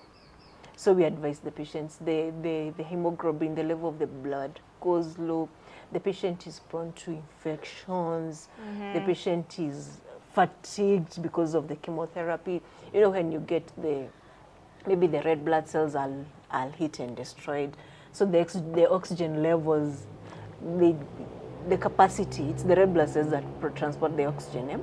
So the capacity to transport the oxygen is diminished. The patient will be fatigued. The patient will be pale. The patient will be having difficulty in breathing at one point. So we actually advise the patients to really take very healthy diet, more so that will boost the immunity. And actually that is why we give the 21 days from one cycle of chemo to the next cycle of chemo, so that the body can be able to replenish itself. So there's usually 21 days. Yeah, there's a 21 days. Sort of rest. You rest. Okay. So that your body will be able to replenish and actually be able to withstand the next cycle of treatment. Yeah, That you should avoid taking alcohol. You should avoid smoking. You should actually avoid during that phase whereby your immunity is a bit low. You should avoid going to the crowded places. Actually, you're prone to infections. Yeah, you're and prone a to lot of infections and all that. You should even limit the number of people who are coming to visit you. Now, Kenya is our business, and visiting the sick is part of what we our do. business, yes. Kabisa, so actually you should limit the number of people who come to visit you, because I'll come with a flu that is not even active in me. I have a virus that is not active in me. But to you, it will be very strong. Yeah. Okay. So we are a bit cautious about the patient, most when they're going through chemotherapy and radiation. We said radiation also, it hits the blood cells, because we cannot be able to shield wholly when you're administering radiation. So at one point, it will be able to reach the bone marrow, hit the cells, the blood cells, the immunity, the fatigue. So we advise on a lot of rest for the patient, a lot of rehydration, and a lot of moral support. Okay. Yeah. I think moral support is key, but Moral we'll get there. support is key. Yeah. So you've talked about radiation and the new equipment that's there in KU. So let me ask you, what are some of the advancements in the palliative care sector? And do we have new research in the treatment of cancer that's better? Palliative care. Let's start with palliative care. Palliative care is a holistic, new or holistic management of patients, and it's not only for the cancerous patients. Palliative care starts at the point of diagnosis. When I am diagnosed with a chronic illness, that is where the palliative care team comes in. And for Kenya, we have a strong palliative care, but maybe not widely spread. So it's not reachable maybe for all the patients. But yes, palliative care is available for patients. And I can say maybe it's a bit overwhelmed because, because, for example, I talk about my own county where I work. We only have one palliative care unit. That's Murang'a. That's Murang'a. Maybe with one staff. And you can imagine that staff is supposed to be catering for all the patients within Murang'a County with chronic illnesses, cancer being part of it. Yeah, it's not just cancer; it's all the chronic diabetic, traumas, anything that will make your life destabilized at the point like of diagnosis. Yeah, it needs palliative care. So we are not yet there. We are somewhere, but you're not yet there. Not yet there. And not maybe close to there.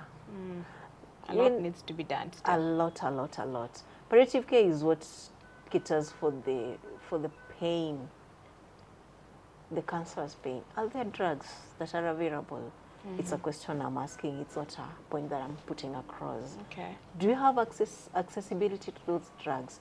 Are all the patients able to access the drugs when they need the drugs? When they need the drugs. Because you give me drugs today and yesterday I was in so much pain and I got some other drugs somewhere else. You're not really.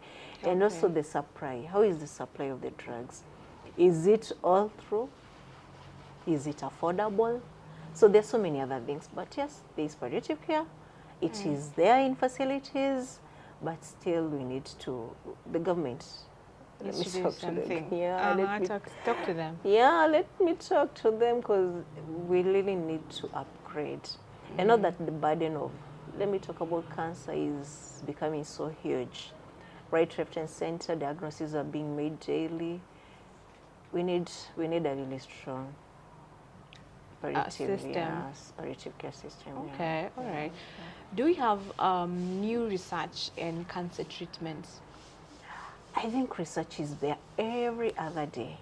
Even if we take your phone and Google now, there's something that is current that I didn't know yesterday. So yes, there is research. Actually, there is something they are doing on the genetics.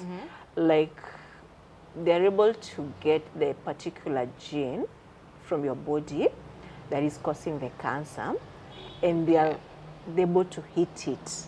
Like whatever treatment modalities that are coming are specific to that particular gene. So like we say for colorectal cancer, there's gene mutation for RAS. So they're getting the RAS and they're hitting it like particularly that one. So yes, there's research and it's ongoing. I think currently everything else and everyone else is talking about cancer. Everywhere. Name it. Maybe, no, not in Kenya, but yes. You're not there yet, you're not there yet, but we hope to be there. So, but research is ongoing. Whatever is happening in the advanced world is great. The support system is great. The treatment that they're using, they're using more current treatment than us. So yes, research is ongoing, and we're hoping we get a breakthrough to it. Okay, so we have something to be hopeful about. Yeah, we have. At the end of the day. Oh yes, please. Okay, great. So let's go back to the patient. You know, what does the diagnosis of cancer do to the patient and to the family? You know, psychologically, how does it affect them, and what should be done?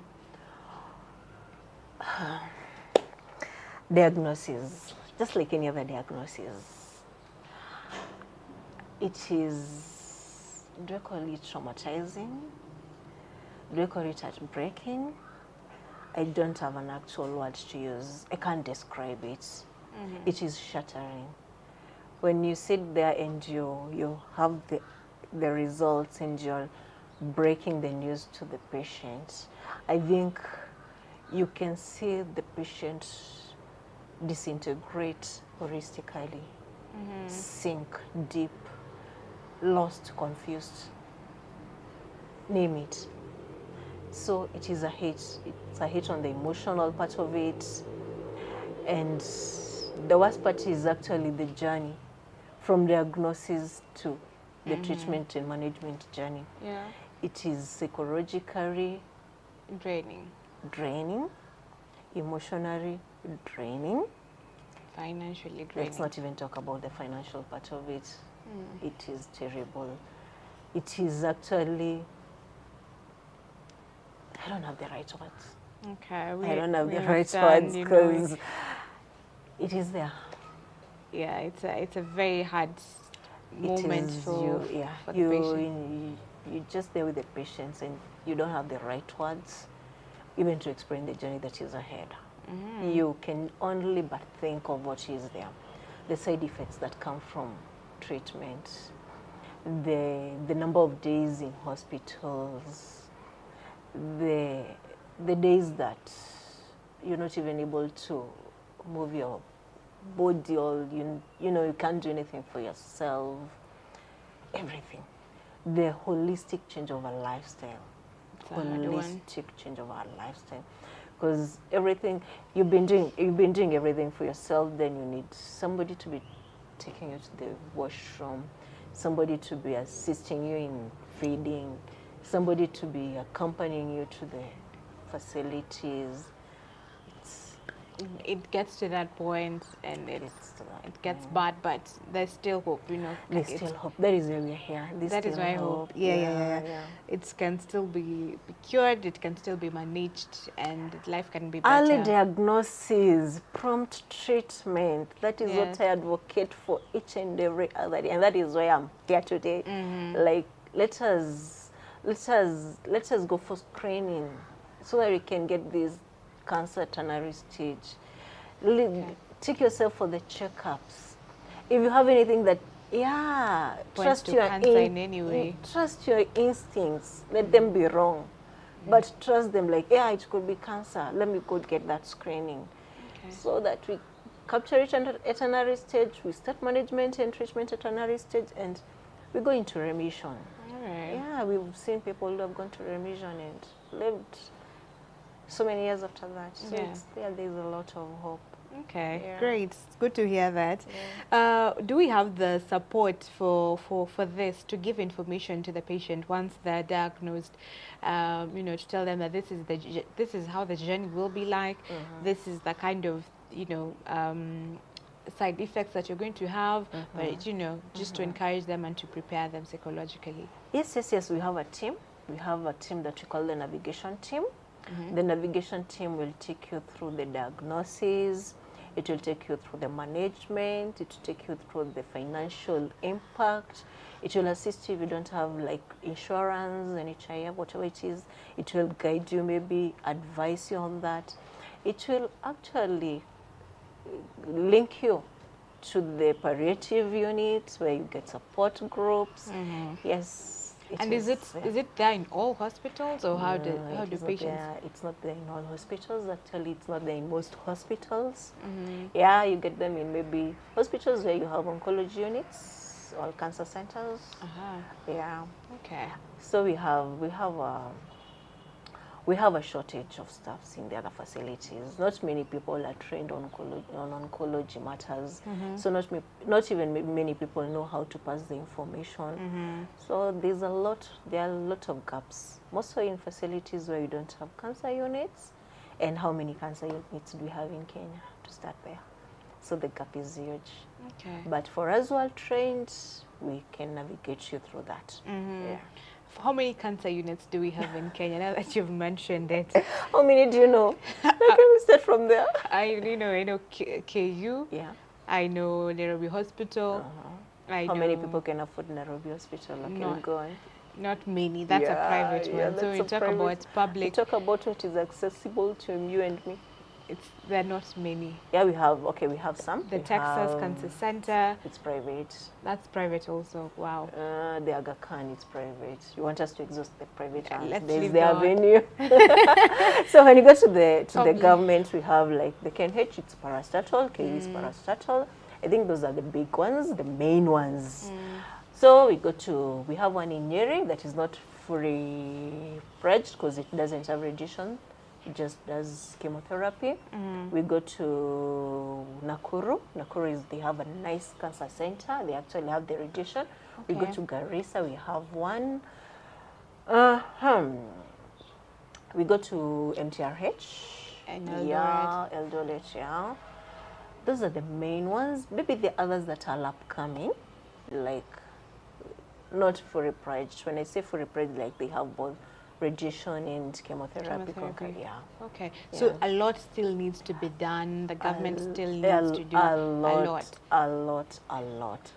actually. What about the insurance? And now we're moving to shift. You know, so how is that coming in to help? The insurance, let's talk of what we have now. Because we still have the backs and forths of. Yeah.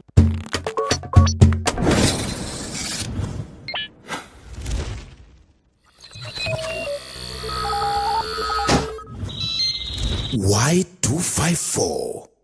Imagine. Identity. You ever get the feeling that you're like two different people? Love. I think about you too. Lust. Happy birthday. Friendship. You guys are my family. Whoa, what is this? Escapades that annihilate our innocence. For this is a story of the young and restless. Love you, Nairobi. The hungry. But I want more. And free-spirited. Sometimes sweet. Sometimes sour. Sugar.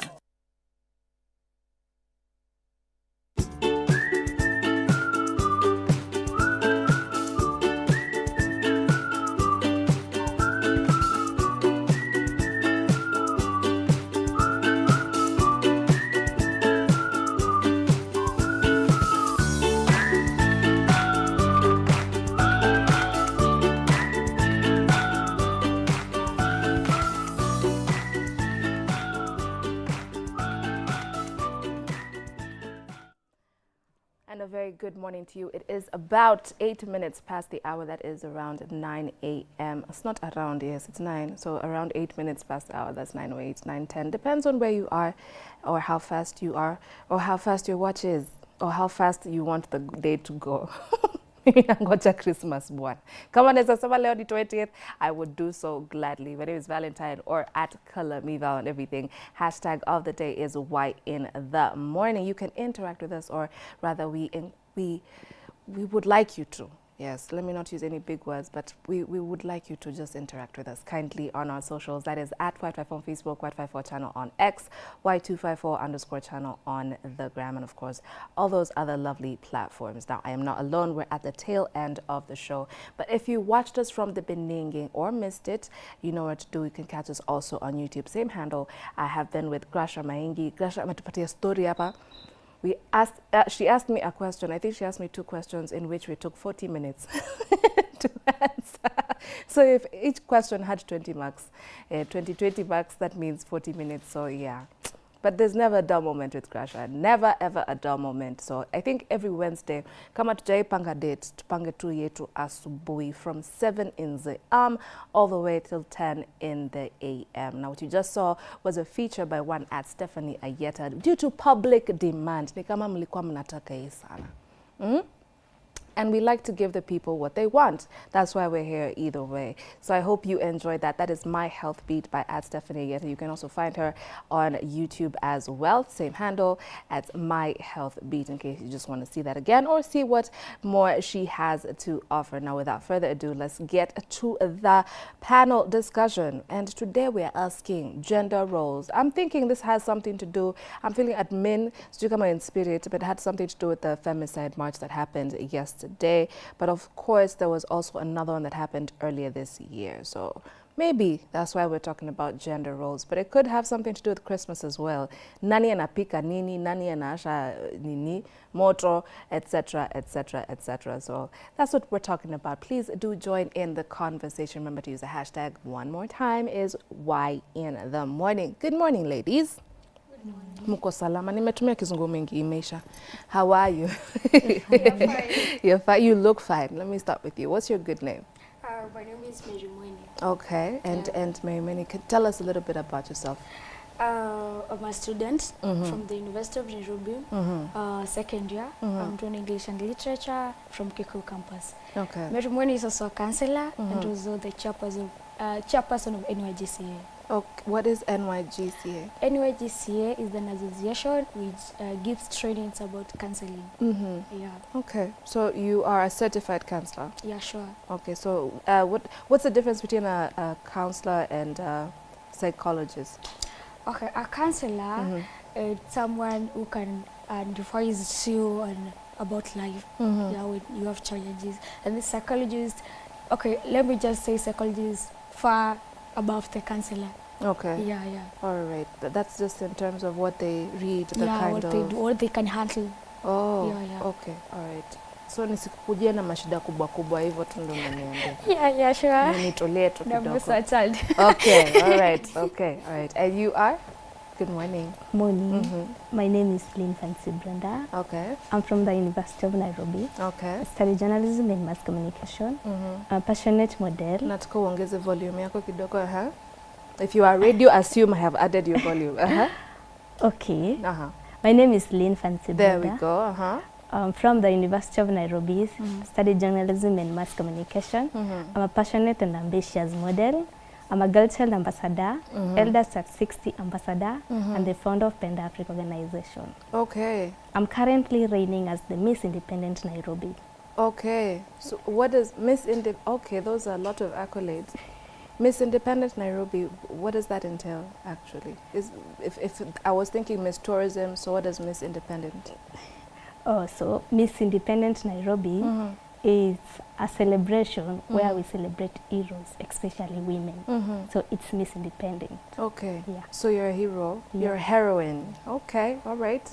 I've heard something else that intrigued me. You're a founder of an organization. Which organization is that? It's Penda Africa Organization. What does that do? Penda Africa Organization is an organization that protects the right of the minorities and support the less fortunate in the society. Okay, and who are the minorities in this? Is it cultural or just in terms of psychosocial? Let's put it like that. So I support the less fortunate in the society and protect the right of the minorities. The minorities here are women. My organization deals with the ladies, girls and women, elders at 60. That's women at 60. Yeah. We're the minority. I thought we were more in number. Oh, look at the she's looking at me. We're the minority, for real. I believe so. We're not more in number? What do you think? Manu, stop looking at your feet. What do you think? Do you think we're the minority, or do you think that we are many in number? Or what does minority mean? I can say minority according to the society persuasion. Yeah. Okay. So we're living in a man's world. That's what you're basically trying to say. Okay. Yeah, I believe so. So how do we navigate ourselves as ladies? Because this is an all-ladies panel. So how do you feel we should, especially with today's topic, we're being asked, or rather we're trying to define gender roles. And I'm thinking in the 21st century, that's a very interesting question, because, you know, hata venye tu umevaa, unaona vile unakaa smart. Kitambo hatungevaa hivi, si ndio? Sure. Hatungevaa hivi, because this was deemed a man thing, a tie is for a man. Isipokuwa tu shule mlikuwa mnatulazimisha kukantai, kantai, can't tie a tie. Yeah. Yes, but basically the way she's presented herself looks really neat and smart.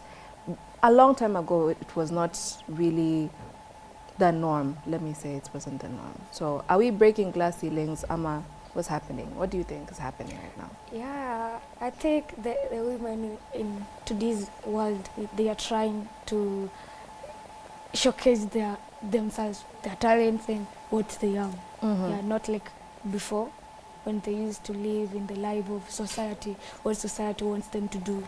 They do that. Yeah, I think they are trying to be independent. Yeah, I see what you did there. Yeah.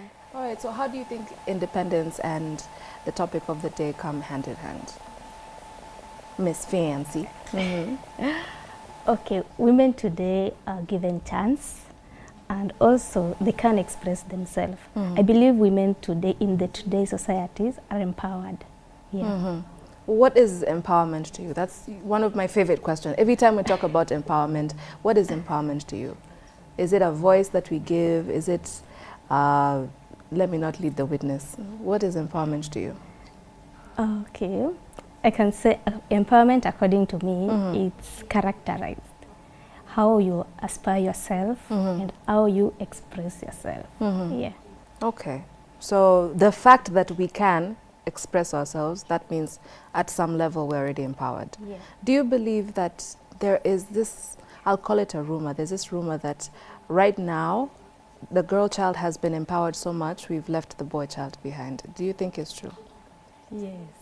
What? Hey, now may agree. let me start with Fancy. Yes, why are you so passionate about that answer of yours that yes, the boy child has been left behind? Looking down on the femicide, I believe that women are empowered, girl child are empowered more than men.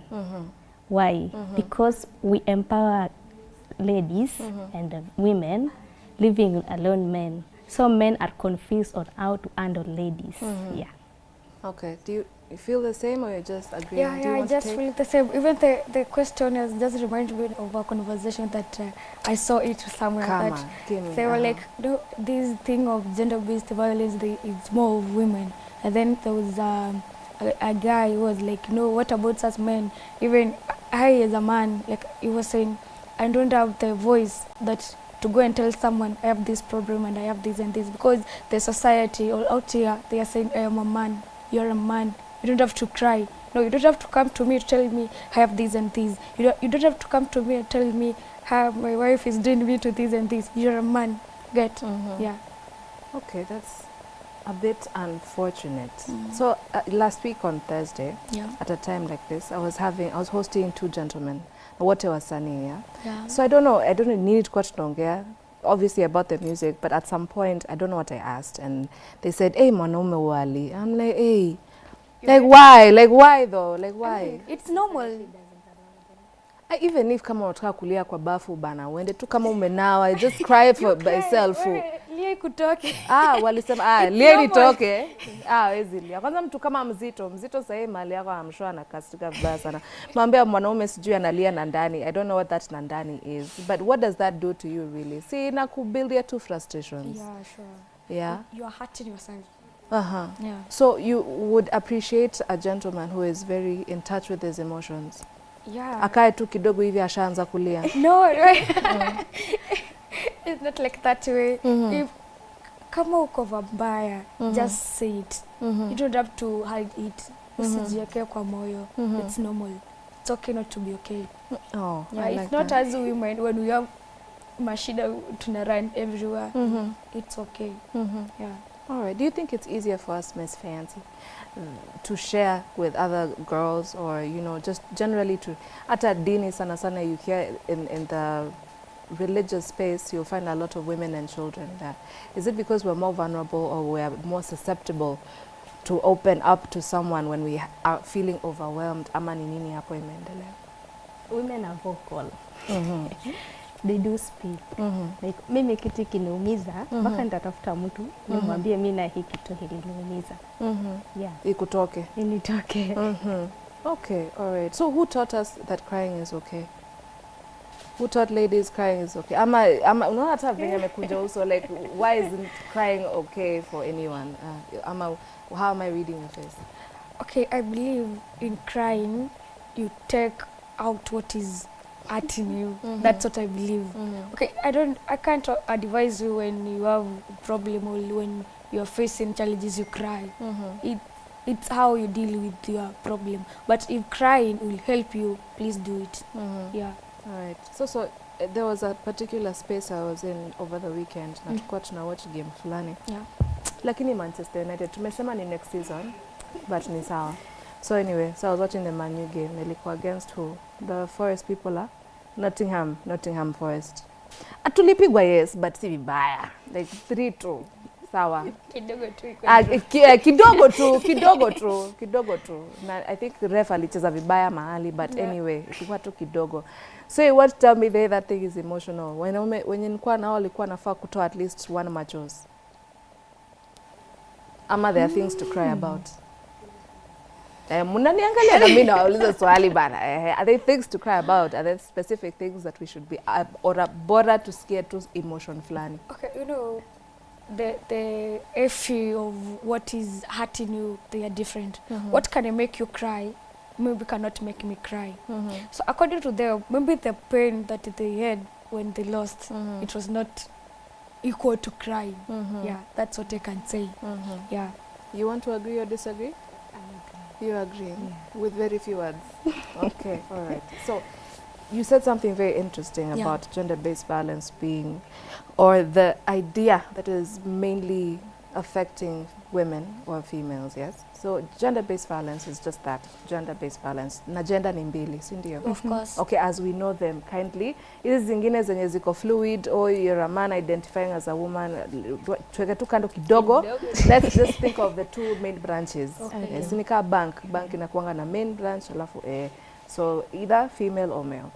So gender-based violence, the umbrella is either it affects both, not either, it affects, who is talking about me? Affects both male and female. Sure. That each counterpart is affected somewhere. But femicide now extends to the fact that you are being attacked because you are a woman. That's why a femicide now is a bit different from the umbrella that is.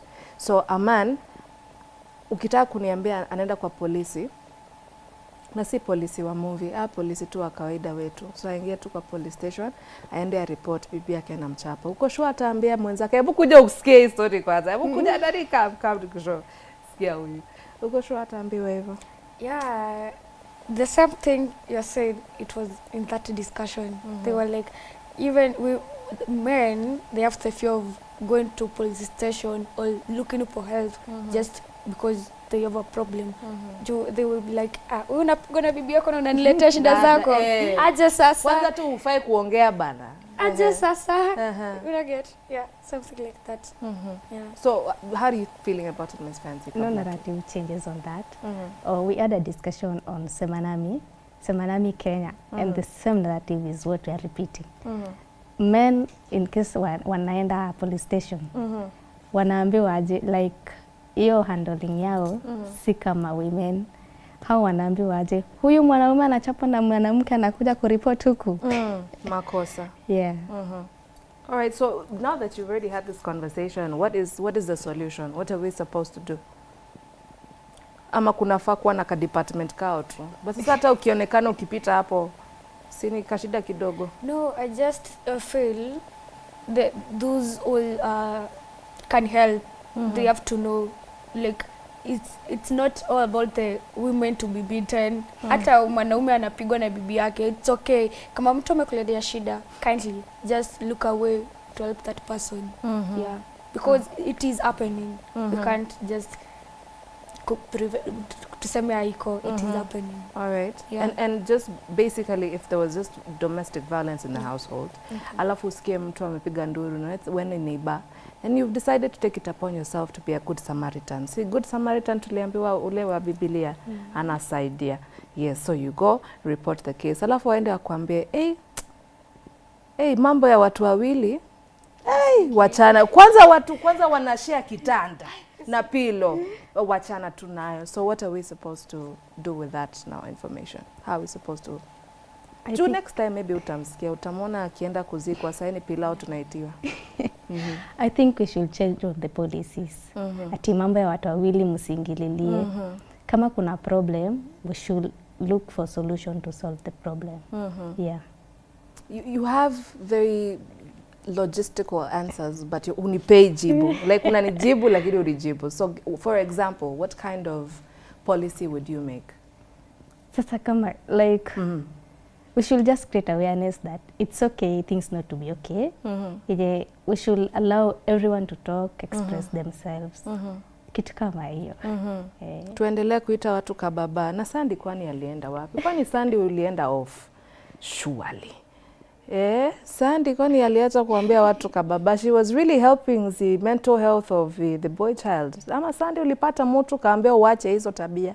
Please let us know. Hashtag is why in the morning. So gender roles, I'm really trying to be diplomatic about this. So we have agreed gender-based violence affects both male and female. Yes, both of these genders, both these genders are being affected in one way or the other. And we have purposed to perhaps maybe remove stigma. So kama mtu anasema kuna shida, anapigwa huko nje, ama anashautiwa, ama ananyimwa chakula, and other stories, kunyimwa si ni kunyimwa. Sema kama unanyimwa, you are allowed to go say, hapa sifanyiwi vizuri. Yes, there should be a body. If not the police, maybe somewhere else you feel safe. Maybe a toll-free line or something of the sort. So, tuombe serikali ama sisi ndo tuanzishe? Sisi ndo tunaanzisha. I like that answer. I really like that answer. I really, really do. Okay, so on a lighter note, it's Christmas. Tumesema tulikuwa tunaambia na Grace, alikuwa ananiambia rather what was her favorite part of Christmas when she was growing up, na akaniambia most of it ilikuwa kwenda ushago na kutesa na huko, but there was a time kila mtu alikuwa anaenda kupika, but you know ushago sioni kama, especially certain cultures. Naweza wataja tu mmoja. I know a Maasai man, the Maasai men that I know, okay, the older ones, niseme hivyo, si generation ingine, the older generation, let's say the boomers and things, hawafai kuingia jikoni, like kuna wenye hawafai, kuna wenye wanachinja nyama, yes, juu au uchinja nyama, but ni nje. It's very cultural. There's somewhere that they don't enter, that wanawake pia peke yake ndo wanaingia. Are we still of that generation? Are we still of that train of thought? Miss Fancy is already, no, no, today we don't do that here. Gone are the days whereby women and men were given different roles. Here, in the today's society, we play the same role. You can do what I can do. I believe in that. Wow. So what a man can do, a woman can do. Yeah. And you want to say better also. So sasa nikupatia taya ufunganishe kwa gari, utafunganisha? Mimi naweza. Uongo. Wala? Yeah, naweza. As long as nimeenda through the skills. Yeah. Okay. So ni kazi hamuogopi, si ati mnajua kuifanya. Ni kazi hamuogopi. Tupewe skills tufanye. All right. Okay, okay. So if you were to think off the top of your head, ni kazi gani sahi mwanaume bado hawezi fanya just because waliambiwa wasifanye? Ni ngumu. Umesema hakuna kitu hawezi fanya. There is nothing coming in my mind. Jo anaweza jifulia. Yeah. Bachelor anaweza jifulia. Bachelor anaweza jipikia. Hata kama ni mayai ugali Monday to Monday. Bora nakula, anashiba. Okay. That's it. Mwanaume anaweza paka makeup siku hizi by the way. Yes. And sometimes they even do it better than us. For some reason, I don't know why. Mwanaume pia anaweza shona nguo. Mwanaume sahi anaweza kuwa very bad kwa fashion, si ndio? Sana sana za madem. Sure. So we have, is the problem us? Kuna sisi vitu hatuwezi fanya? Again, nothing is coming to mind. But think about it. Think about it. Sahi ukiambiwa uende MJE, utaenda? If I have the skills, why not? Yeah. You don't feel like there's a certain level of physical excitation that only men. Yeah. I know the job. I know the job. It's heavy. But I won't settle it for men. Yeah. Would you be able to do such a thing? Ona vile unakubali though. Miss Independent, you're so dainty, you're so formal. Sasa nikikupeleka mjengo ngombe ubebe mawe from now for 2 hours, hata si hadi jioni, 2 hours. Utaweza? Mimi naweza. Kweli? Ni kujiaminia, unajiaminia ama ni kujaribu unajaribu? Mimi najiaminia. You don't feel like kuna kazi zingine that they are just built for men? Why? What has reached you to this place? Nimekufikisha hapa, literal translation, direct. Nimekufikisha hapa hadi unafikiria yenyewe you can do anything a man can do. Kenye nifikisha hapo is that I want to be independent. Nataka kuji do what? I don't know the word. Like I want to provide for myself. Sitaki kudepend on watu. So I have to struggle for it. Yeah. Okay, okay. Now, this is just out of curiosity. I'm going to sidetrack from the conversation a bit, but huwa nasikia pia, na wacha niseme ni rumor. Nasikia ni rumor sometimes wanasema Miss Independence unaweza kataa hadi kuolewa. unaona you don't need a man. Is that true? I guess it depends na mtu. Ina depend tena. Mtu. Okay. If I was to design that question specifically for you, do you feel like marriage is a goal later in life, or having a family? It doesn't have to be, you know, the conventional type of marriage. Si must tuende white wedding, amezi za kuintroduciwa, makoito nini. Do you generally see yourself with a family? What I can say, marriage is important. Yeah, it is important. But if you feel you can't manage it, it's still your choice. Yeah, it's still a choice. It's not a goal that everyone must achieve, or every man must achieve. Yeah, it is important, but again, it's not everyone's goal. Yeah. I was listening to someone, she's a very prominent author, and she said she's Nigerian. Kama humjui mimi sijui nitakusaidiaje, but acha tu nitulie. But she said it's very unfortunate that I don't know if it's the girl child in general, but the African girl child has been brought up to expect marriage. You understand? So sisi tukiwa wadogo tushaanza kujua, tukicheza kalongo tunajua tuko na watoto ngapi, au tuko na baba nini. But the opposite is not true for men. So you don't really find men growing up wanting to get married, because that's not what they were taught. How are you feeling about that? Now, still on the conversation, gender roles. Do you think it's a bit unfair? Unfair for? For both genders. If the girl is being expected to, if she's being raised to expect and desire marriage, but the boy child is not. Nani, uoni kuna disconnect already? Mtakuja tu kuvunjana maroho huku nje, because Miss Fancy looks like she has an answer. It's okay, speak up. It's unfair. In that, yule mwingine amefunzwa not to, like how usikue ready for. Na mimi hapa niko ready to. Sasa hiyo inaleta disconnection ya two people. Sasa it comes that when we are married, let's say, wewe hautakona unaelewa kenye mimi nilifunzwa huko nyuma. Na wewe pia sasa haitaleta connection kwa nyumba. Yeah. Okay. Kabla tutafute solution, tell me how you feel about it. Juni nimekuruka kidogo. I can just agree with that. Yeah. Yes, it's a bit unfortunate. Because even when you come into a family, you both have different interests. You want a goal of marriage, the other side is not even interested. Just like, you have come in my life, so what do you expect next? I have goals. I know what I want to achieve with you, but the person is not into me. You know, it's like I'm just forcing myself into him. Yeah. Oh wow. Sijafungua roho jamani. Haija kutoka. Hey, kutoke bana. Kutoke hiyo ni kama ilikuwa inataka kutoka. Okay, all right. Okay, maybe on the same line. What I'm getting is there's an aspect of submission. And I know you're going to quote for me Bible verses. I know. Najua utafanya hivyo, but we're still on gender roles. So what do you think submission is, and who do you think should submit to who?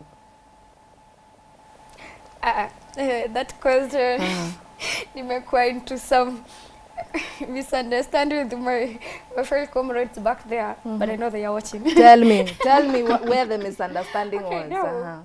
I had a conversation with a guy, just a comrade here, and then they were like, you know, this in this generation, you women or you girls, umeambiwa mambo mengi sana, but you have to understand that you should be submissive. Then I'm like, yeah, I know you are the head of family. I have to listen to what you say, but I can't agree with everything that you say. I also need to have a decision. We are making the family. You can't be making all the decisions. Okay, you can be making the right ones, but you can't be the right person from start to the end. So I also have the voice to give up my decision. At the end, we have to settle with one decision. Yeah, so if it's about submission, it's okay. We can listen to you guys say, but we also need the space for us to hire our ideas, decision. Yeah, we all build it. Okay. Yeah. So it's a partnership for you. Yeah. If it was in percentage, would it be 50-50? All right. I'm forced to say it's 50-50, I believe. Yeah, because give you ideas, I give mine. Okay. At the end of the day, we'll have to have common goal, common decision to make. Does that translate also to bills? Now when bills come, we're also paying 50-50. Of course, we are building. Why not? If I'm working, you are working, it's okay. Okay. Miss Fancy, let's start from the beginning. Yes. What is submission to you, and who do you think should be submitting to who? This is a 50-50 thing. If you bring, I bring. We have a common goal to achieve. We have an aim to reach. Yeah. You've answered it collectively. Nataka unipeleke mpola mpola the way she's taken me. So submission is 50-50. You want your partner to hear you out. Usiende ukanunue shamba bila kuniambia unanunua shamba. Hata kama inatusaidia. Si wawili. Title deed inafaa kuwekwa si wawili. Jina. Ukienda kununua gari unaniambia ni gari aina gani? Kala ni pia si tunachagua. Sasa when it comes to title deeds, that's another document. We have to sit down to agree. Like ni agreement.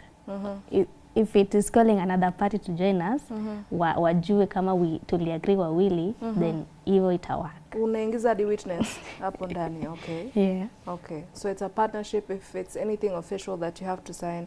But partnerships generally you have to sign something somewhere at some point. So you believe in a third party. Mkuje mumuone tumeongea hivi. Ndo huko mbele kukikuja. Ndio kama wewe ndio utakuwa na kifua kidogo. Wewe ndio umefanya makosa. Si utatuitia tu hiyo third witness. Mary Bukam, si unakumbuka huyo msichana tulifanya nini na yeye? Then you start saying mnanibomolea nyumba. But okay. Sawa bas. So you've agreed. So that means even the bills were splitting 50-50. Mna agree?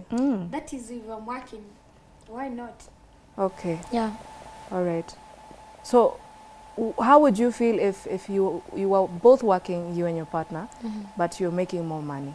Would things still be 50-50? Yeah. Why? It's okay. Yeah. Okay. The same with you, Miss Francie? If you are working and you are making more than your partner, same agreement, 50-50, yes, when it comes to bills and everything. So mwanaume ni kujituma, hakuna kumbeba.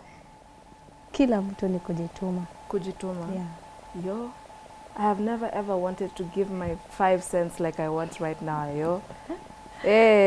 Bora sasa nijishikilie, hii si lazima initoke bana, acha tu nijieke. Tutatoka baadaye. Tutatoka mbele bana, hii si basi nitoke. Yo, all right, please remember to interact with us at Wi-Fi on Facebook, Wi-Fi channel on X, Wi-Fi _channel on the gram. We're talking about gender roles.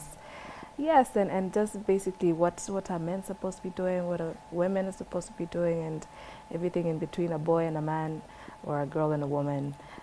So now that I've said that, I've triggered my own self, do you think in a span of our lives, tangu tuzaliwe hadi tufike mali tutafika, Mungu atujalie maisha, our roles will evolve? So if at one point mi kazi ilikuwa kwenda kufunzwa kuweka nyumba na mom, kupika, now when I start work, when I go to school, to be a different role. When I finish school, now start looking for work, to be a different role. Do you think we evolve? Nauliza swali ngumu. Si sai mnasoma, si sai mko shule. Yes, na itafika mahali mtaanza kutafuta kazi. You stop, maybe pause on your learning curve kabla muamue kama mtaendelea hadi PhD or whatever. But as it is now, na mali ulikuwa 10 years ago, si ni tofauti. So as you're evolving, are you also evolving with the boy child? Ama una expect abaki tu akiwa mwanaume? Tuna evolve wote. Tuna move si wote. Explain. 5 marks.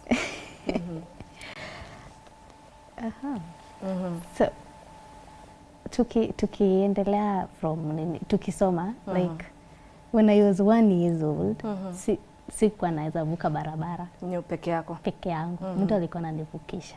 Sasa naweza vuka barabara. Same to a man, when alikuwa 1 years old, sasa hakuwa anaweza vuka barabara. Which sasa anaweza vuka peke yake. So 10 years to come, kama angeweza kufanya kitu back then, the 10 years to come atamanage. Same na mimi. Yeah. Because tumeenda through skills, trainings, and yeah. Na pesa. Mbona unataka kusahau pesa, na pesa inaongea pia na sauti yake bana. Do you feel the same way? Yeah. So we're just, as we are growing, as we are physically evolving, we're also emotionally evolving. And of importance, of very, very many importance, Yes, so we're still talking about gender roles. Guys, trying to figure out, is there something in particular men are supposed to do or women are supposed to do? Now, speaking of which, with the mentality that maybe we kind of introduced in the conversation, tukisema, what na ni nyinyi nimesema ndio sasa narudia, kama nimekosea mniambie. What a man can do, a woman can do. Yes, but what if you just chose to be feminine? Kama uko na mwanaume anaweza kufungulia mlango, si mwache tu akufungulie mlango, ama mtabishana hapo hadi kesho. Hata mimi naweza fungua bana, unanibeba aje? Why, just let him open the door for you if that's what he wants to do. Is that okay? Ama ni rumors hizo za movies za wazungu? Has no one ever, no, mko na uongo. Hamwezi niambia no one has ever opened a door for you. Of course. It's happened. Lakini sasa hamwezi mbishana. It's okay. So utakubali usimame akufungulie mlango upite. Yeah. Uko sure? Tumetoka sasa kusema what a man can do, a woman can do. Yeah, but you know, hatuwezi hata tuweze kupigania mlango. It's okay, you are man, you open for me. It's okay. Okay. And if you don't feel like I will just open myself.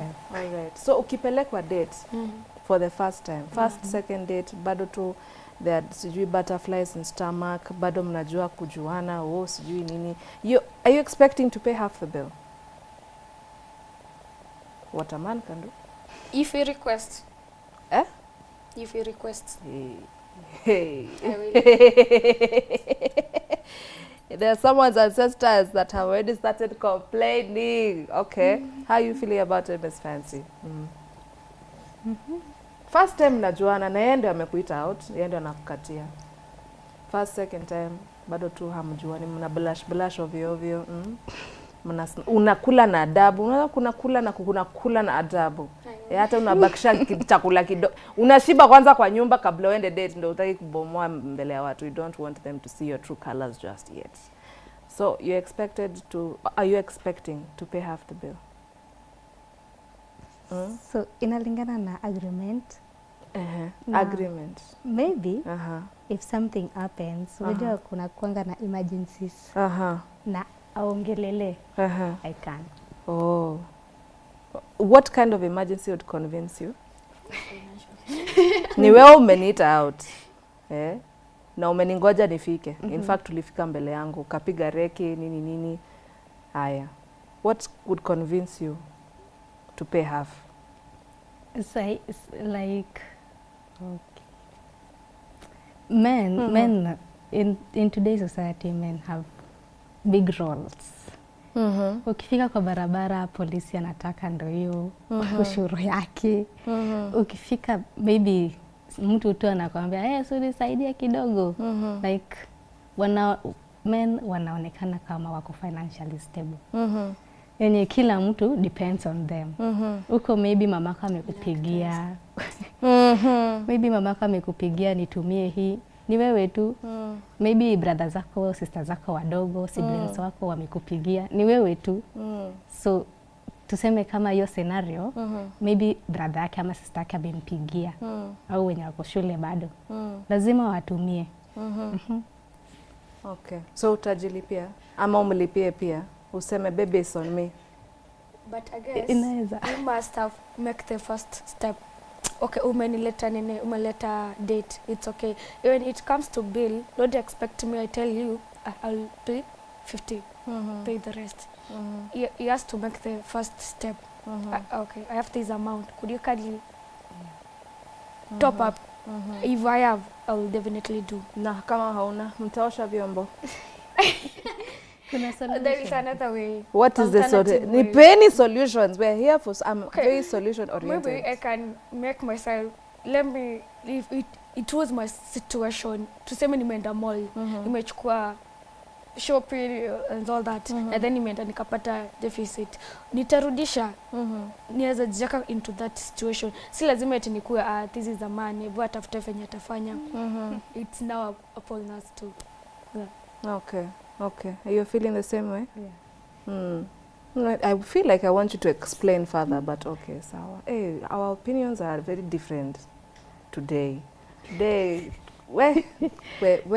All right, now that I've said like that, do you feel like, and not the generational kind of gap that wazazi wetu, wazazi wetu kuna miaka zao, si ndio? Alafu kuna Gen Alpha wako na miaka yao. Tutoe hii katikati, Gen Z na hii inaenda kushikana na Y, the millennials. Tuseme almost same, like wanachana maybe by 10 years at most. Do you think gender roles in their minds are different? You understand? Like hii Gen Z yenye inaweza enda kwa streets at any time, wakasirika tu any time, ni kumatch. Versus maybe a millennial woman anajua, ukinitesa nafaa tu kuvumilia. Do you think also gender roles in their minds are different? And why? Now, no one word answers. So, when it comes to generation, the millennials, they believe in cultural roles, where a woman is based on wewe ni wa nyumba, like wewe unafaa ku keep nyumba clean, wewe unafaa ku like respect men. When it comes to Gen Zs, kila mtu ako 50-50. Kama ni kuclean nyumba, I can, you can. Okay. Wewe washe choo, mimi nioshe nini? Okay. Then when it comes to respect, you respect me, I respect you. Okay. All right. You feel the same way, man? Yeah, sure. Hakuna kubeba answer ya mwenzako, utoe yako. Thanks. I just feel you said it all. The other part with the millennial, right? They have the society mentality that a man should do this and a woman should do this. But for us, what that man can do, I can do. Yeah. Wow. Okay. So in a setting, tuseme unaenda kwa mtu hii Christmas, tuseme uendi mali umetoka, unaenda kwa kwenu, quote unquote. So wewe ni baby girl wa kutengeneza salad, si wa kuosha matumbo? No. Why? Asini swali tunauliza. Gender roles here. I can do that. Yeah. You're okay with any? Yeah. It's a role. If it is not harmful to me, it's okay. Yeah. Wewe unataka kutengeneza salad ama unataka kwenda kutafuta kuni na huko ubebe? Inalingana hiyo day. Wamepea nani role. Nikipewa ya kwenda kutafuta kuni, I'll go. Nikipewa ya kutengeneza salad, I'll do. Yeah. Anything goes. We bora tu uambiwe. Bora niambiwe. Wow. Wow. This conversation is very eye-opening. We are very, very different. I promise you that. Hey, okay. So, assuming you want to be parents at one point in your lifetime, how would you treat your girl or your boy child to deal with the rest of us? Because at a femicide march, I wasn't present for yesterday's, but I was present for the first one. One of the messages that was going around was teach your sons. You know, teach your sons how to deal with women, not just kushinda ukiona demo usifanye hivi. No, also teach your sons to be responsible, please, kindly. So how would you deal with that maybe in raising your own children? What would you teach your sons to do? What would you teach your daughters to do? What kind of words of life and wisdom would you be putting into them? Okay. I can teach them that they are equal. You treat one another with respect. If it's about the roles, anyone can do them. Yeah, they are equal. And you have to treat one another with the same respect. Yeah. And including these bodily functions that come as we evolve physically. Yeah. When we start getting our menses, how is your son supposed to treat a girl who, you know, maybe amejistain kidogo? Is he supposed to laugh? Is he supposed to amwite See, now we can never be the same, guys. We were never meant to be the same. You know, so how are we treating I guess it's about creating awareness. You know, there is these not men, boys out here. They don't know what is menses. They don't know if a girl, if it is healthy for a girl to undergo such. Really? Yeah. They So don't it's about know. creating awareness. This is your sister. some point this will happen and it's okay. Yeah, you can even get something to cover up ourselves if that happens in public or in outside the house. Yeah, it's okay, just creating awareness. It's very disturbing that you said there's some people, there are boys who do not know that. Yeah, we grew up in primary schools. It used to happen. Msichana amekaa kwa desk the whole day just because akitoka hapo nje anachekwa by the boys. It happened, but I don't think it's still going. It's back then when I was in the primary school. Back then. Nikiwa angali mjana. Back then when I was in the primary. I'm a bit disagreeing with that. That's okay. I in fact Very prefer okay. it. On the menstrual thing, I think men wasai they're aware. Yes, in that whenever we create discussion of your public not mental hygiene, sorry, menstrual hygiene, some men do attend. From there, after discussion, usikianga mtu anakuambia aje, go use the education yenye tumetumia hapa kueducate mtu mwingine, which inaenda ikienda. Yeah. Hiyo ni back then. Maybe in some places like Turkana, sorry. Turkana huko ndani ndo watu wajaelimishwa. Yeah. Actually, again with the first march, we found out there's a lot of period poverty. There's still some places where a girl has to lock herself up for like a whole week. There's not even enough facilities. There are not enough sanitary towels and etc. etc. Anyway, it's the 21st century, but we're still talking about some things. But anyway, ipo siku. I hope one day we're actually all regular. We're regularly attended to. Sana vitu basic kama, menstrual hygiene. I really hope that period poverty will be a thing of the past. Hopefully, tukiingia 2025.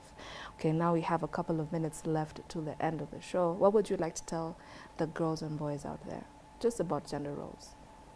Yeah, what I can say to the girls and boys out there, it's okay everyone to perform in role. Yeah. Okay. There is no male roles or female roles that a specific gender should do. Yeah. Okay. And if there were girls out there who feel like they hataki kubeba mawe na hataki kujifungulia mlango na ako tu sawa now, is that okay also, or she should it's still okay. She should change? Okay. No, it's still okay. Yeah. All right. So basically whatever makes you feel comfortable within yourself. Yeah. If you are okay with kubeba mawe, go girl. You are not limited. Yeah. And those girlies who are sporty, like me, and they like particular sports. Still okay. Yes. Very yeah, sporty. that's still okay with you. Yeah. Na kama utaka watch ball, we watch ball. Kama when you go kuna to that wanaume hawataki watch and ball, shout. wando wakae kando, yes, and just cry a little bit. It's okay. Yeah. Hi, what would you like to tell the people, Miss Fancy? My greatest feeling is not I'd advise everyone go for what you think is good for you. Okay. You can only try. You miss 100% of the shots you don't take, so just try. Umesikia, you try. What are they trying? Anything to think it's good for themselves. As long as they're not hurting anyone else, Sure. they should go for it. Okay, one more time. How can we find you on social media? Hey, you see I'm looking at Miss Fancy. Do you have the similar social media accounts? Tell me how we can find you on social media. I have a social media account. I do LinkedIn. That's Lynn Fancy Brenda.